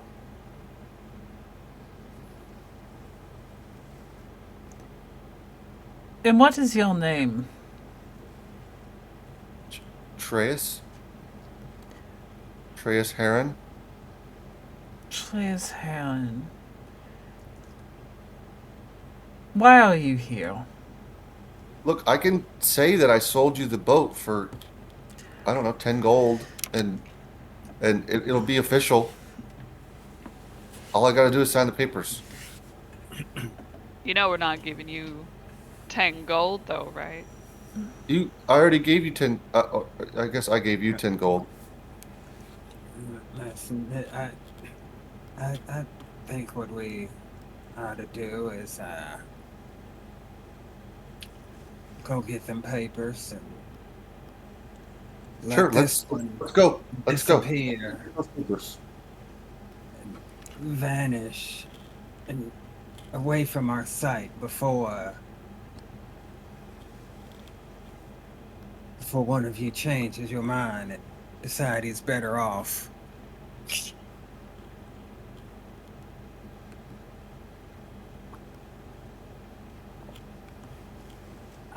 What is the current capacity of our ship, our current vessel? You have a keel boat stats. Oh, It has one ballista and holds about 4 to 6 people. Ye- What he's offering holds about 10 to 12 people. I I do not have a problem with this, but you are going to take us to the docks. You are going to make it official. Mm-hmm.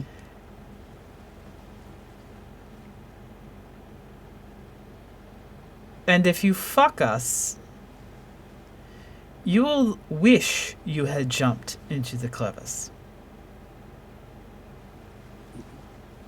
Just a You've got little it. bit of secret there, mister. You've totally got it, guys. I do have some wonderful concoctions that can bring a man right back from the brink of death. and they can send them right back over, and then I can bring them right back again. Usually don't do that for harm, but I Holy really shit. don't like being screwed over. So let's keep this on the straight and narrow, eh? Yeah, of course. I can keep it on the straight and arrow. Let's go. Let's go get the deed. All right. And he begins to shuffle, keeping you in eyesight towards the docks down the cliffside, towards the southern side of the docks, two piers from the south end of the docks, and he shows you the setting sun, which has stats right here. Never thought I'd use spare the dying as a threat. Pretty clever. I like that.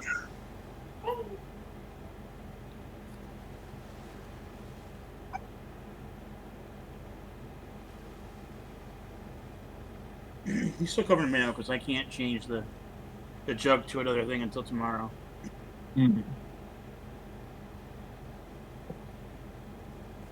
Oh, does the alchemy jug only do one thing a day? Yeah, one thing a day.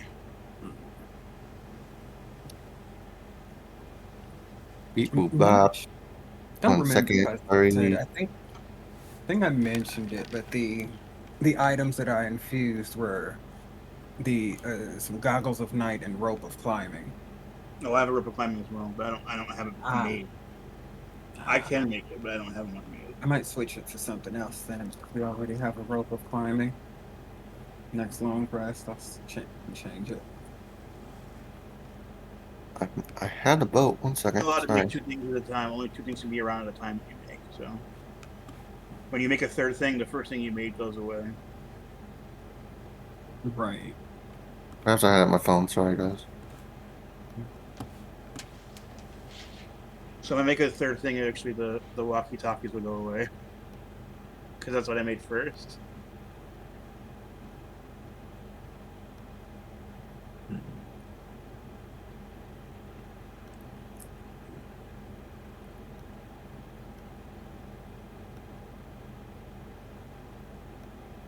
Actually, is that for...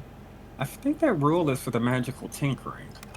I don't think that's for the infused items. I know we can only have up to 2, but I don't think the oldest one goes away. I think it's whichever one you choose to de-infuse. Magical tinkering, I think that does specify that the oldest one is the one that goes away. Yeah, it says if you try and exceed your maximum, the oldest property immediately ends, but infused item doesn't say that.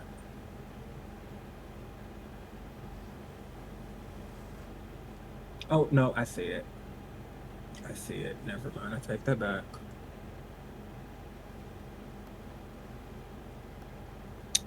There's a lot Here it of is. text in that feature.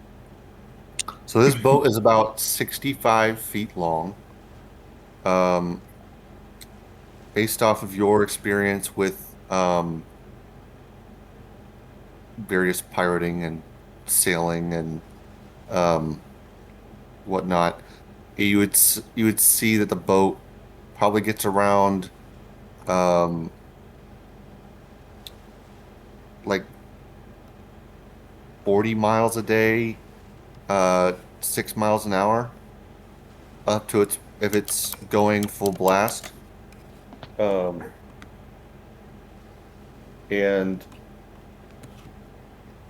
its cargo capacity is about 3 tons. It's a bit heftier in fortitude than your boat, and it does look like it would hold about 10 to 12 people.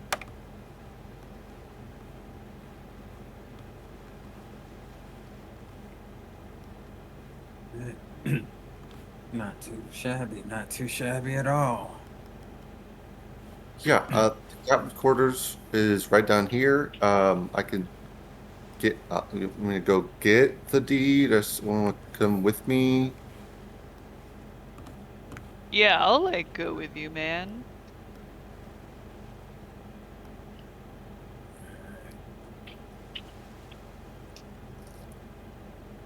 Right, the rest of us will wait up here. Take a look around, see what we got here. He walks into the captain's quarters and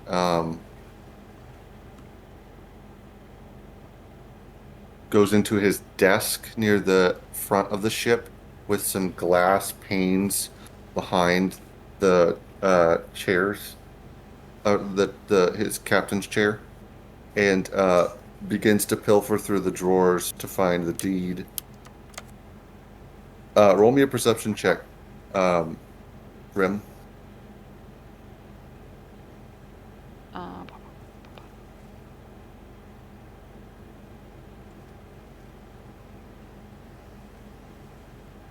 Uh, that is an 18. You notice him while he's pilfering. He goes to grab a dagger from his boot hilt, That from little his gnomey boot heel. bitch.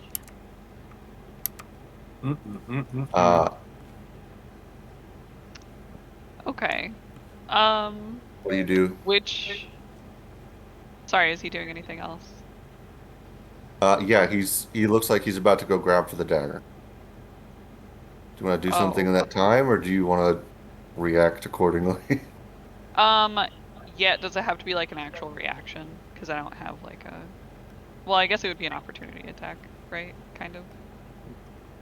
It would be I give you I'll give you a dexterity saving throw as he It's more tries to how lunge do at you you. react as opposed to use a reaction move. Oh yeah, I was mainly asking, do you use a reaction? Sorry. Oh, Do you- okay. Yeah, You could, I mean, no. you could try and like slap it out of his hand, or you could, throw him out Oh, the yeah. window or something. Oh, yeah. So I'm just gonna like Rim's gonna grab the arm that has the dagger in it, and then he's gonna grab this gnome's little leg. Like he just reaches down, grabs the leg, and then he just holds him up and then like slams him on the ground.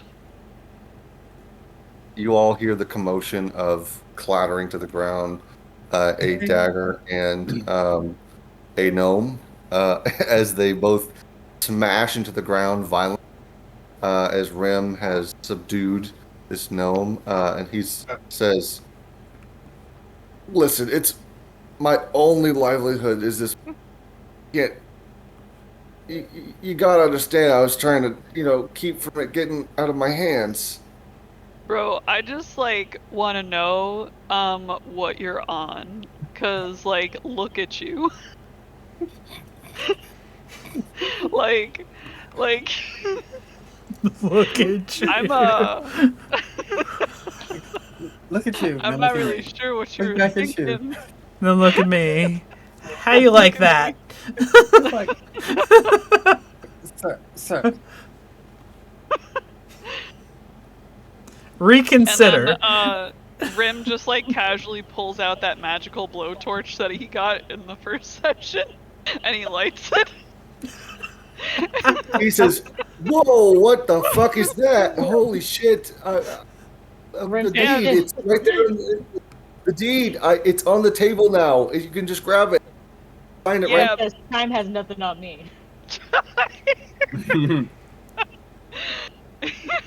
And Rim's just like, yeah, but you have like mayonnaise on you, and I feel like that would taste pretty good if you were roasted. Oh, you're fine with gnome, but you freak out when I try to fuck with Merle. Okay. Yeah, no, that's fucked up, man. I can't believe you do that to me.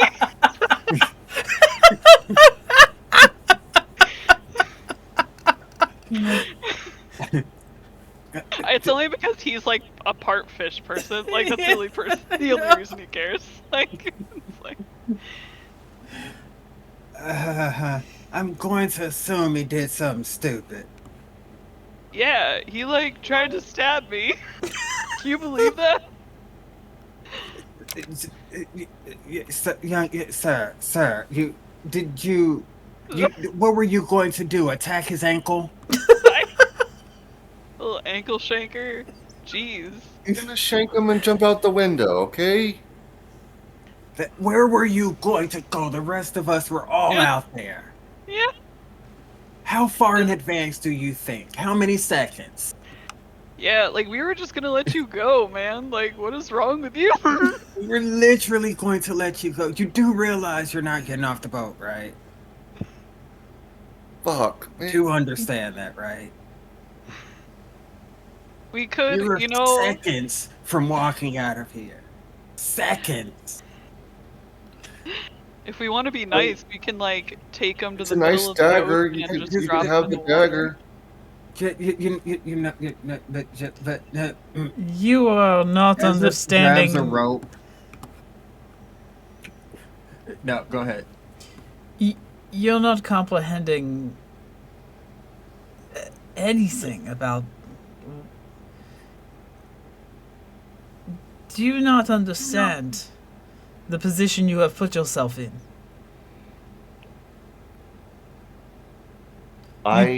You did every bit of this to yourself. Yeah. I got it. Just do what you gotta do. And he looks at the ground, defeated, covered in mayonnaise. Does his 2-year-old daughter just waddle into the room at that exact second? Daddy! I know. Later in the campaign, she's fucking Helena Bertinelli from Gotham. Sandy Claus, why are you taking our Christmas tree?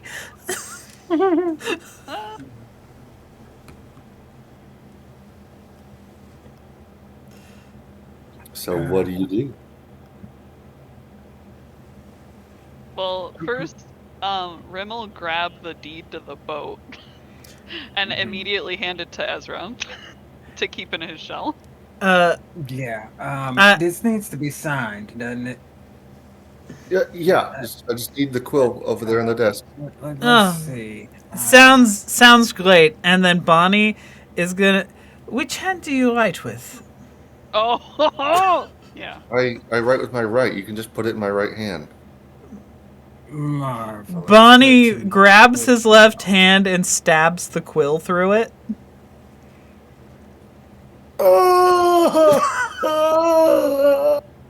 Damn. Now sign it. And puts it in his right hand. He takes his. I use my left hand. Whatever. He takes his right hand and he doesn't have any ink around him, and so it's just blood. It's already been dipped. Yeah. that was the point. And he writes his name in scratched signature, cursive, and he dots his I's, crosses his T's, and finishes. Or he doesn't have any eyes. But... And so now Bonnie is going to take the quill from him and stab it through his other hand. Jesus. He goes, I thought listen, I got it. You don't have to. No, you've been doing way too much talking. I'm gonna just grab out a scarf. Yeah, there we go. I think we've heard quite enough out of you, young man. I've got full Have a good HP. rest. I've got full HP, but I'm just gonna bite him and start sucking out blood just cause. Wow.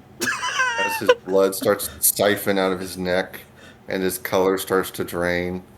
As he turns and walks out. Do you finish him off? Yeah, fuck it. Why not? Yeah, you see, before you do that, you see Ezra walks up, pour something in his mouth. Let's spare the dying. Told you. Oh my god. Fuck us over. That's so Are funny. we the baddies? We weren't. He's the baddie. Let's make that clear. He fucked us multiple times within the span of 30 minutes. Yeah, he was like pretty He fucked was up. He's also kind of literally dumb. about to be sent on his merry way. I was gonna tell him to just disappear until we left. But he tries to stab Rim. No one stabs Rim. Yeah. Thanks, Easy. You're so cool. I was going to say something about the pen being mightier than the sword, but So as you, Oh, I assume, stab his eyes out with the quill. Oh yeah. He's I don't recall that being said, but okay. Not it is now. He drops dead to the floor.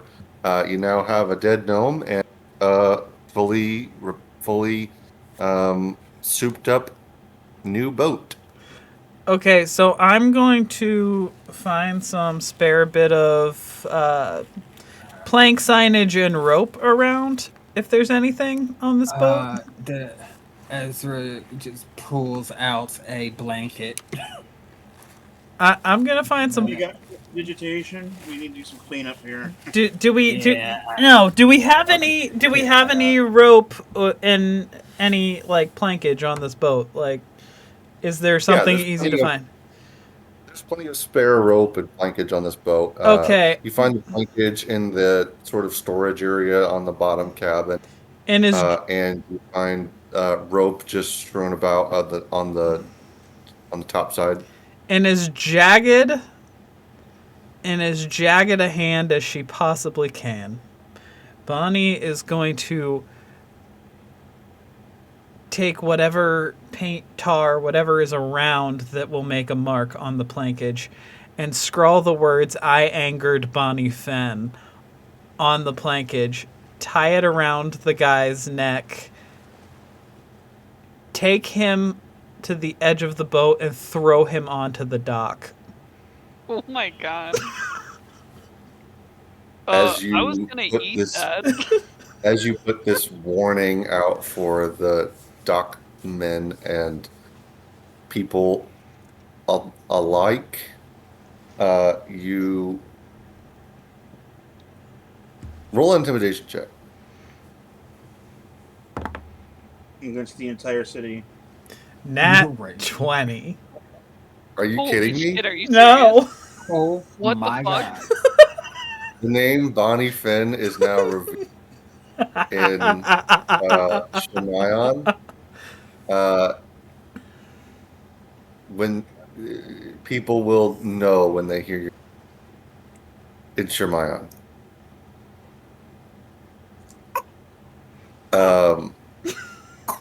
All right, next quest. Holy shit. Yeah, alright. Let's go Pull out find a another- lost cat. Let's You go. pull out find another the job cat. board, Yeah. and you got a lost cat and a thunderous bell.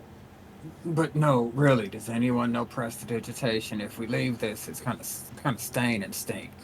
That's the point. Uh, Let someone else clean him up. I think I he mean, meant it's on not the just boat. ship. I mean, on the Where boat. all happened. On the boat. Oh, This on the is boat? Ship now, it's my ship, and we're cleaning this up.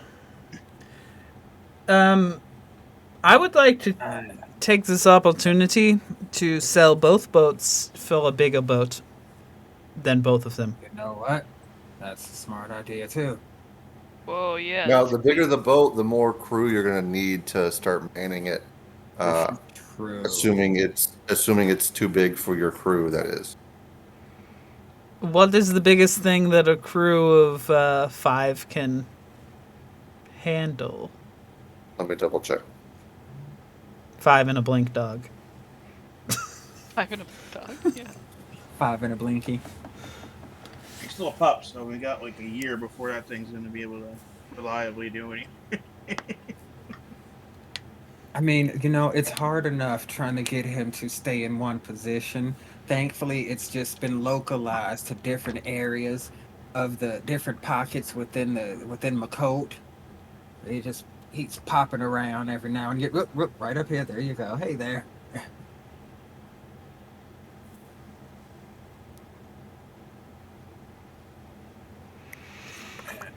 Well, I'd like to say that one was tidied up nicely.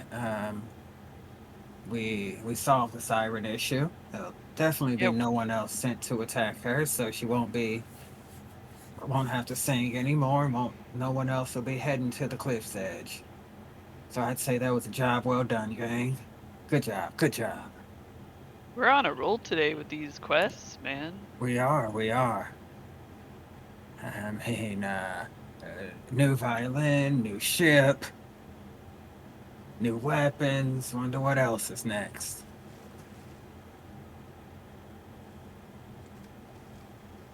Let's see. We probably should be leaving before too long now. I mean, after this. Yeah, I'd say that dawn, that dusk has started to hit.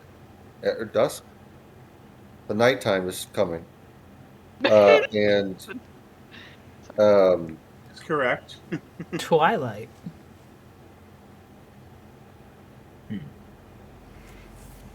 for the price of the 2 boats, you can get a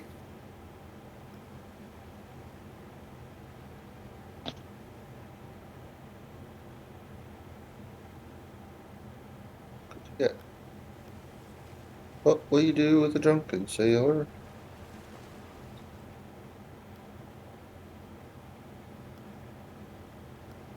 Hmm.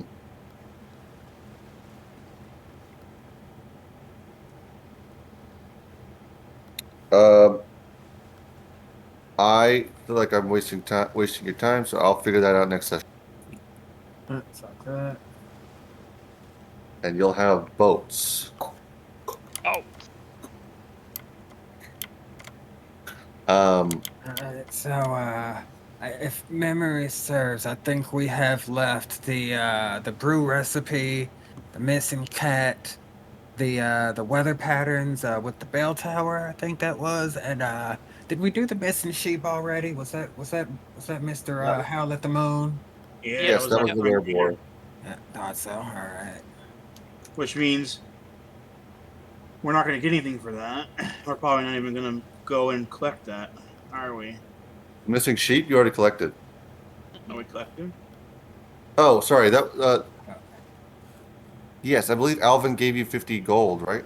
Or no, the farmer gave you 50 gold and Alvin gave you 50 gold, I thought. Did they? Yeah, because We need to start doing a checkbook.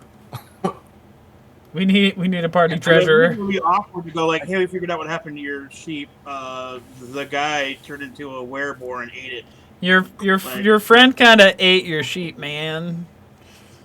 Yeah, that's right. We never did go back to the actual owner of the sheep and tell him what happened. Oh, okay, got it. Well, then he says, I assume you go back at some point today Yeah. before the end of the What's night. The story Yeah. we're gonna tell him before we go back. Yeah.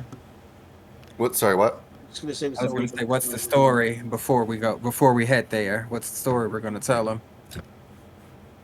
As I mean, I doubt. I mean, we could always just tell him that his close friends has been feeding her husband his sheep. Although I doubt that go over very No, well. we can tell him that part. Let's just say that like a bear got them, but we got the bear or something. Or Nice and simple. a That giant boar got him. Yeah. That way, we're not lying. Yeah. Yeah. Good thinking. Conclusion to the truth. Good thinking. There we go. Yeah, so we'll go back and we'll tell him that. But we took care of the boar. You go back and you go up to Mac Clear Quarry. And he says, well, they were just eating them? Yeah. I sell sheep for eating.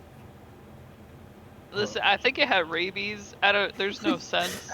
Oh, I mean, it was a boar, so it's a wild animal. You know, you can't quite. You know, they don't know the difference between pet and livestock.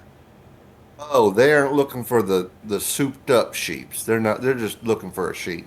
Yeah, The yeah. first one Okay. that they could grab, and you know, Well, as long as they're not your little, stealing no yeah, more. I mean, purchase. sheep. You Oh, come through the no front more. next time. Nah, nah, no more of your sheep. But yeah. Here's your. I said. What was it? 20 for solving. 100 for. Uh, Yeah, no. that's a dance. 20 for find. So 20 for an answer. 100 for a solution. Was that it? Mm. Yep, Yep. Yeah. There we you go. have 100 a gold. solution well in hand. He goes in the back of house and he comes out with a pocket bag full of gold A pocket and full of hands to you sunshine. pocket full of sunshine Pocket full of um and says, well, thank you for your help. I honestly, whenever I put the thing up, I think solution out of it. I just thought someone would try and pass off some bullshit answer to. I mean, yeah, I mean, makes sense. She comes around here all the time. She would know the ins and outs of how to get there. She's just so nice. I didn't expect her. All right, Mm-hmm. thank you. And he goes about his business and his farm. Um, do you head to the cat or the bell? I vote cat. Oh, cat's fine. Oh, or He's the the black. brew or the brew recipe. The cat, the brood, the bell. We want to go to Quasimodo. We want to go to. Well, I mean, I what's the guess. thing about the tower is that he keeps getting hit by lightning, right? Yes. Oh yeah. That one is at night, which is happening now. Oh okay. Yes. Well, then we should go to the Yeah, one that's happening, also right? It's time the sensitive. description of the cat was that it was very dark, and you wouldn't. That's not a nighttime finding that. Yeah. The cat is called Midnight. Yeah. Yeah. I mean, the probably bell not. would be on theme for our musical-ish The day we're having. the day we're having. I mean, Well, yeah. Provided there's no, no big living ball of storm energy ready to shock us to death. How often has it been happening? Well, good lightning question. has been striking about 3-ish times a night.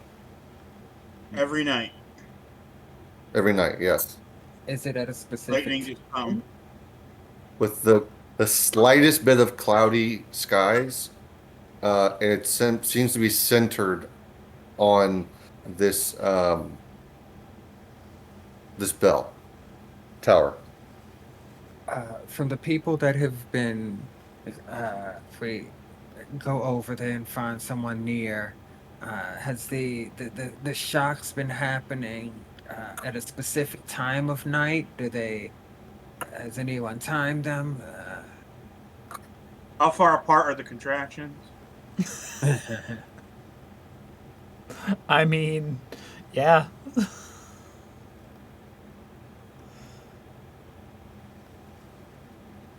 You know, it's kind of funny. I thought I was having lightning crotch pain, which is when the baby's head hits like the nerve in your back and it makes your groin like shooting pain. But it turns out I was having contractions, so it's kind of funny that you're saying the lightning is how far Oh apart my the God. contractions. Oh wow, Lightning. Yeah. That's wild. that is.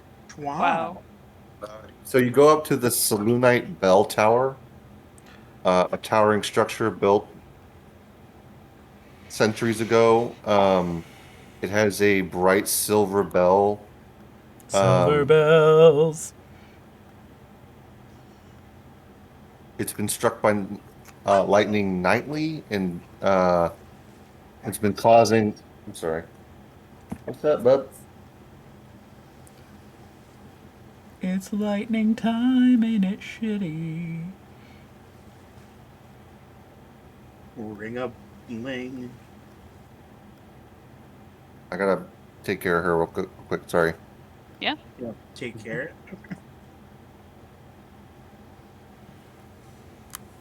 Hear that? We have been Thunder. doing pretty well on these little quests, these little jobs.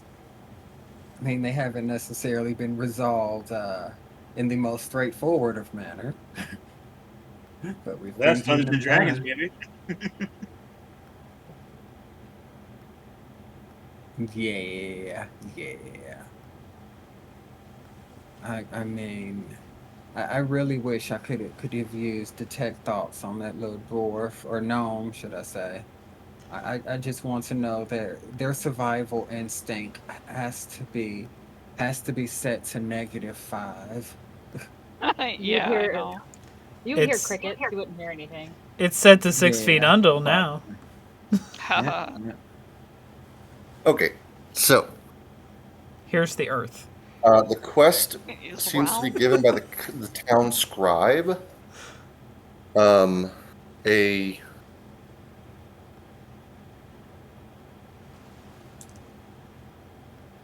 keep up.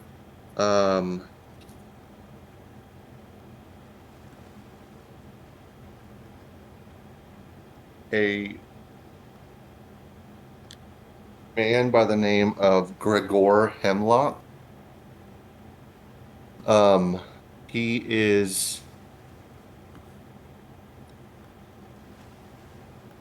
sort of he lives near the base of the bell tower, and he put in the quest as a as a deed for the family or for the town family. Um, and he basically gives you the rundown of, yeah, it's been happening about 3 times a night. There's space between the strikes.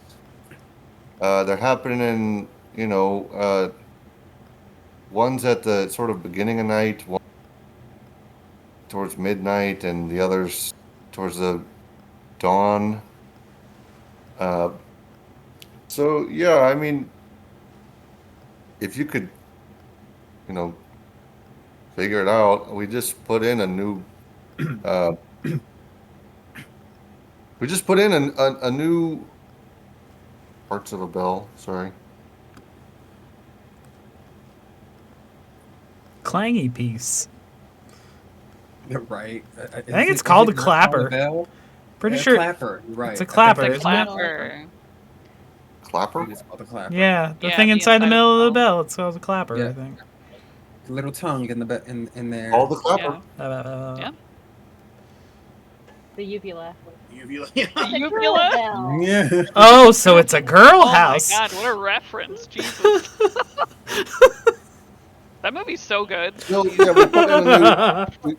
we put in a new clapper just the other day, and I something must have gone wrong with ever since the clapper's been put in. It started striking lightning. I don't know if we didn't put in we didn't accidentally swap out the clapper, but whatever we did has that thing going haywire. So we really appreciate anything you can do with that bell tower. Where precisely did you buy this new clapper from? The Selenite clergy, they ordered it from the local stonemason. He gave us this resin. It's like a shiny orangish clapper. It's I almost thought it was bronze, but I guess it's like a hardened resin instead, according to uh, the clergy I talked to. Um, What are you using it uranium? huh? Is this uranium? Yeah, honestly. Like, Yeah, he And has anyone spoken back to to the person who made this? Have you said, hey, this clapper, has the material that you use ever been known to attract electricity?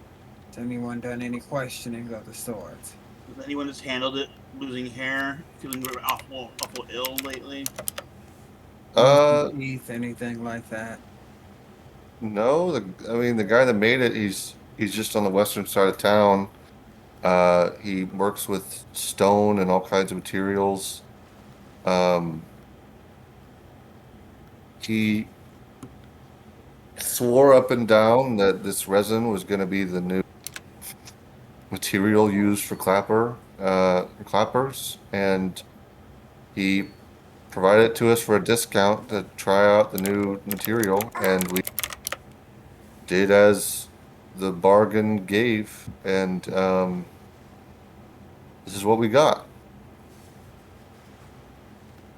Hmm.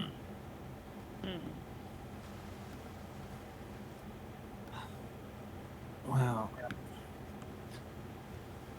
Should we head up to I guess we're here at the lighthouse already. Not lighthouse, bell tower. With her husband Ray and Facha the dog. So, Are you in fact menstruating right now? What? What does that have to do with anything? Back away, man. I'm a scientist.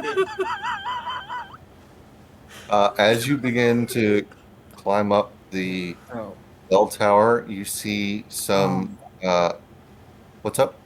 what I was going to suggest was, since he said it strikes once at the start of the night, once around midnight, and once around dawn. I was going to personally suggest we stand back and wait for the first strike and then go in then, so that Okay. we try and avoid getting caught in that first strike and know we would have at least a couple of hours before the next one. Got it. Okay. Oh yeah. So, That's my suggestion anyway. I mean, if anyone's up for possibly getting electrocuted, that's up to them. as the night goes on, if that's what y'all all want to, the night begins to pass as it just hit, and you see almost on schedule, the lightning clouds begin to form and strike the tower with a thunderous blow that makes the silver alight with the shine of a dazzling sparkle from the lightning bolt. Um, and you see sparks fly. You see tiny pieces of ember crash off into the ground near the bell base. And yeah, the lightning has struck just as The described. the clouds, when they formed, did they form directly over the bell tower, or did they seem to come in from elsewhere? They formed directly over the bell tower. They almost it almost looked like a funnel. Like the clouds were trying to get as close to the bell tower to hit it as possible. Well, my money's on that being as unnatural as possible. Oh, I think now's as good a time as any. We should have a couple of hours before the next strike hits, if what he said is true, and it won't hit till around midnight.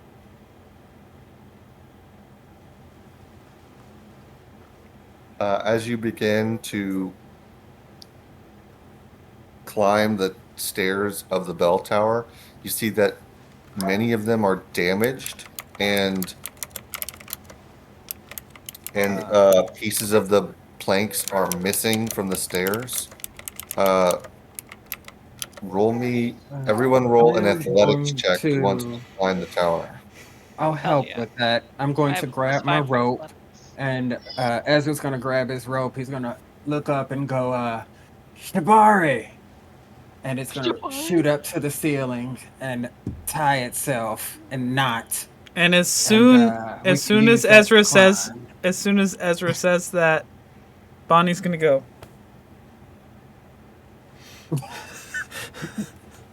At what she's wearing. As you all climb the tower effortlessly, I assume No, it not just gives all. advantage on athletics checks. It doesn't like no. It wouldn't. Oh, okay, got it. I assumed y'all didn't all do it at the same time. Otherwise, I'd hey, I need to roll a strength check for this wood real quick. Rim got a 23 for his climbing check. All right, Rim scales the tower Hey. effortlessly. We got Yeah. like advantage on athletics because of the rope. Yes. Yes, we do. Okay. Y'all So do. my athletics is bad. Rim, as you scale the tower and you get closer to the top, you feel a humming in your bag. In my back? In your bag. Oh, in my bag. Okay. Sorry, Camille's getting fussy again. 1 second. Yeah.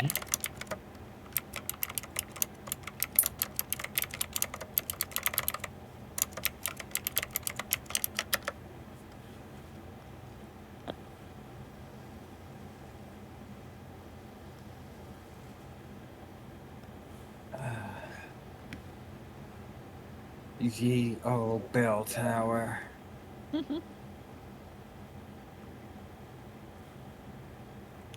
Make sure everyone holds on tight. No one takes a tumble. I see Harper.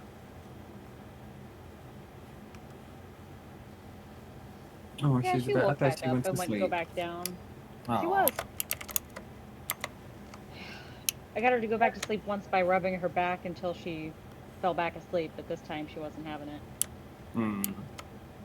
Cousin would not fall asleep until 2 a.m. No thanks. Who just graduated high school the other day. Aw. I haven't seen him since he was 2 because he lives on the Oh other my side. goodness.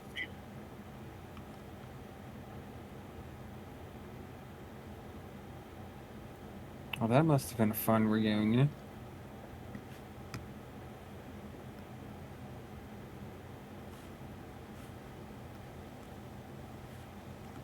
We play Minecraft together every once in a while.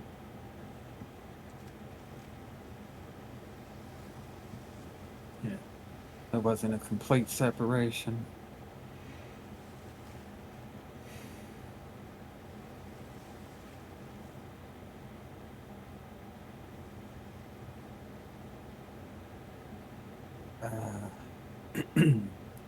So I wonder what type of creature is at the top. Is either going to be a creature or this new clapper, and its resin. It's ridiculously magnetic. Lightning, yeah, that's a lightning. New installed a lightning rod instead of a clapper.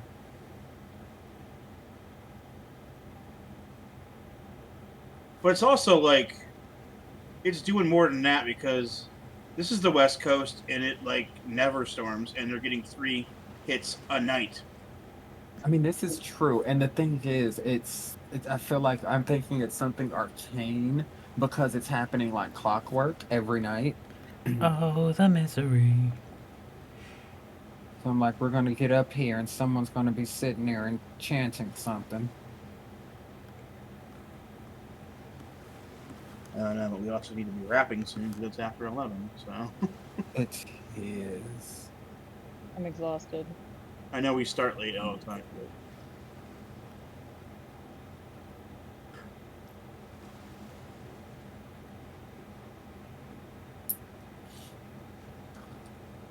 It's like you start late, you always want to make up the time, and then you go, well, we did have a stop time for us for a reason. Mm-hmm.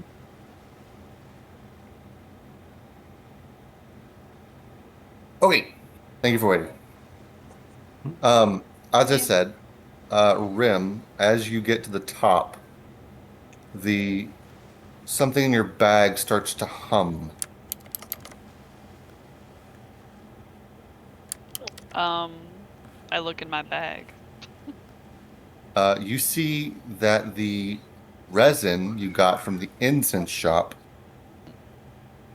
has started to glow and crackle. I don't think that's supposed to happen. What's supposed to happen? I got an 18. What's not supposed to happen? This like good stuff that I got from this guy it's like pop rockin'. Roll Remember a that guy perception Pop check. Rocks? Pop Rocks? Rim, roll a perception check. Okay.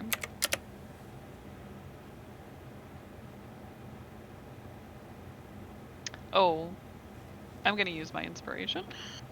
Hmm. I think it's getting late, so if you haven't used it, use it. Jesus Christ, that was worse. Okay. Well, that's a whopping 5 to my perception. Dang. And that was the Ooh, better your- one. Yeah. Your passive is you- probably more than that. I'll say the least you notice that something else is humming above the same way as the resin in your pocket is buzzing. I look up. You see you see that the clapper in the bell tower, in the bell, Yeah. is glowing, and as you get closer to it, the humming and buzzing from both your resin and the clapper start to hum and buzz even more, getting more vibrant, literally, and louder and crackling. It's definitely not supposed to happen. Yeah, I think they got ripped off. Who's outside? Are any of us Oh, outside? Are any of Was us that Dan? outside? Roll a 17 to climb up. Okay. Yeah, I think we're all inside Okay, at this got it. point. Jesus I thought some of Christ, you didn't Harper. go up. Unless Bonnie or She almost kicked my work laptop off of the desk. oh no. Maybe gonna be a soccer player. Mm-hmm. Everyone in the bell tower, your hair begins to stand up on your Oh, arms and Oh, on your no. arms and legs. Oh no. As long as we've been on sea, I think we all know what this means, eh? Hey, Rem, can I borrow that resin that you have? Yeah, man. Here you go. And I hands it to him. He's going to take the resin, and after everyone climbs up, he's going to start climbing back down with the resin. The resin begins to slow its humming and dim its glowing, as does the clapper on the bell tower. So well, for those who have hair, how's the hair going up there? What's the hair sit? The hair has begun to fall as static has stopped filling the air. I mean, it's frizzy because we're, by the ocean, but Well, yeah, I don't think these two things need to be near each other. I'm gonna have to agree with you there. Yeah. Tell him they need a refund. Yeah, it's gonna take a moment, but I think Ezra will climb all the way back down. Or no, he's gonna climb halfway, bundle it up, and see if he can drop it down the last 5 feet, just so he can just reach down, set it down on something. There's a shelf. There has to be a lower step. There we go. Toss it onto a lower step. On one of the lower steps as you climb up. All right. How's the thing looking now? It seems to have quieted down a bit. I don't think it's supposed to do that. Something ain't right. Something ain't right. What ain't right, I don't know.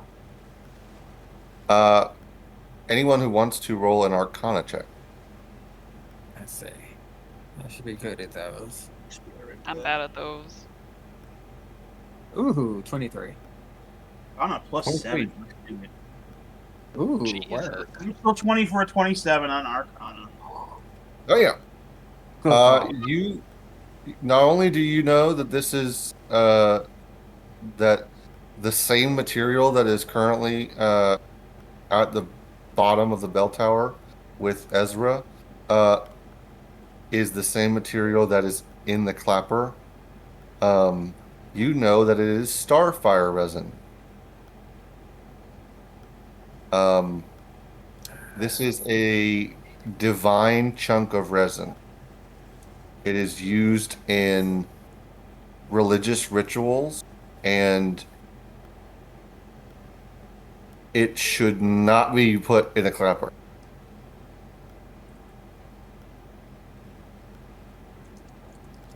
Rim, I'll say with their high rolls, you would now realize why that lady felt the need to sell what was in there, her box. Although she likely missed out on whatever it is because of um, not opening the box. Okay. So, Uh, all right. all right. Yeah, smoke it. All right. I'm not doing that again. I'm too old for this. This should we just pluck the clapper out? That seems to be the Bonnie's source of this issue. Bonnie's gonna And do you take. want what? It seems like this lesson might be valuable. Bonnie's Okay. just gonna reach up Like- with the sword and see if there's like a little bit of rope holding the clapper in, and just kind of. Yeah, it easily snaps off the rope, and as the clapper falls, you catch it, and it has cracks in it, as if the whole thing isn't made of starfire. Seems like just a chunk of it towards the base is, and the rest is made of another common or more common type of resin. And you now have 2 pieces of starfire resin. Do Wakanda you- forever. should I probably head down and evacuate the bottom piece? I'm not sure if it was the Whatever you Oh, do. the I'll- bell Sorry, itself. you got a 27 on your Arcana. I should have given you information. You would, you know that this starfire resin is attributed to the stars, and the domain of the stars is Astronix, and this being a Selionite bell tower, sort of temple, if you will, it very well may have been divine action that was causing the lightning to strike So they were and beef. disrupt the bell tower. This is you- a you- divine beef. Yeah, you think that taking the resin away from the bell tower would solve the problem entirely and not cause more lightning elsewhere. Yeah, ancient god beef. You know. Yeah. Here's a curiosity. How's this resin react with the violin? Now knowing where the resin comes from, and having learned where the violin comes from. The violin doesn't appear to have any visual, physical effects from the starfire resin being so close to it. You could definitely try Probably playing wouldn't it.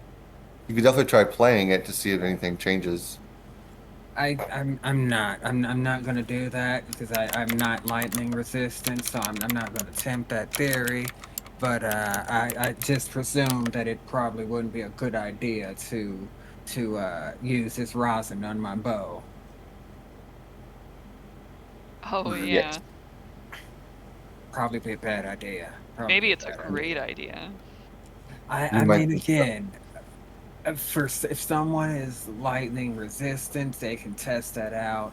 But we saw what it did in the bell tower. I know this was a failed devotion, but let's not tempt fate here, eh? Um, Yeah. so as you all leave the bell tower, there's no hum from the star resin, and the night begins to fall more as the stars begin to alight in the sky, and there is a on the bell tower, and You break up a little bit. this evidence clearly indicating that the problem has been solved. The um, Gregor comes back out and says, "Oh, what was it the clapper? Was it the clapper after all? Yeah, All right. you like need to get your money back. It was Uh, Agatha all along. well, all right then. I'll I'll talk to the stonemason to see if I can get my money back. Yeah, Um, tell him the next time he makes one, just make it out of pure stone, no fancy smancy resin. Just good, matter of fact, good iron bell. Good iron bell clapper. That's all you yeah, need. Ding I dong, think I'll ding dong. choose my own material next time. Uh, give less, options to him. But thank you for solving. I believe it was 30 gold. Yeah, and just not 100% sure if it's just the resin that amplified it, but not to dampen anyone's religious practices or whatnot, but make sure you let them know not to pray over the work that he does, don't consecrate it or anything, because his people and your people, they're on two different sides of the fence. Oh, okay. Yeah, I'll do that. Yeah. All right. So you all head out from the base of the bell tower, and I assume either head towards a missing cat or a brewery recipe stolen. I feel like it's gotten to be the middle of the night now. It is, yes. You could also long rest if you want to. Why don't we long rest and call We it? might want to find. Yeah, Yeah. we might want Okay, to have a yeah. real lifelong rest. Yeah? Yeah. As you know by the book, that's seven days. Otherwise known as 8 hours. Yes. 6 days and 20 hours. Yeah. Bruh. Yeah. Wow, that's crazy. Alright. We didn't have to fight for any of those. In any of them. No. I mean, it was almost a couple times. We Someone tried. Almost We got stuck on tried, lightning. yeah. the amount of intimidation that was pulled off. Yeah. I don't I mean, foresee you us did- ever getting I mean- this lucky again with rolls No. and the I people. feel like I thought it was gonna go south when I failed that persuasion roll. I was just like, well, we tried. Yeah, that went pretty. That went pretty good. That was good. That was a productive session. That was, Yeah. yeah. We have 2 quests left in this town, and then we get the achievement. Also, I definitely stole that idea, by the way. The intimidation of the whole town. It was I angered Charles Vane, and it was from Black Sails. Ah. What are you doing? You being silly? Lord, my husband's in the coughing himself to death. Oh, poor hubby. Still trying to get over a cold. Oh. So Oh, I'm going be to go and careful make my that hubby some more tea. be careful Yeah. that you make Hmm. sure that you take COVID tests and stuff to make sure that it's not, because we thought it Yeah, was just bad cold before, and we had COVID. Mm-hmm. yeah. Like we have so many tests for whatever odd reason. Like they were just every time I went to pick up a prescription, they gave me like four. Oh wow. Yeah. Like I think the Walgreens was just trying to get rid of them, so they were Uh-huh. just like, yeah, these are part of the program here, here, and I'm just like, stop giving them to me because they show up on my insurance, even though you're not charging for them, they're Mm-hmm. showing up on my insurance, and I just don't like that. So stop. Mm-hmm. Mm-hmm. Yeah. They were giving them out at like town halls, and like the USPS was like sending them out for free. My So job like still has we them have a few on sitting out. reserve. Yeah, my job has them just sitting out in shelves next to the gloves and sanitizer. All right. Good night to everyone. Alright. Thank you so much, Good night. Jordan. Good night. Night. Night. Thanks, Night. Kim. Bye, Thank Bye. Camille. Bye.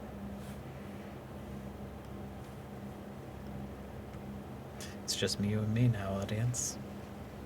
I'm kidding. I'm going to cut this out. Bye.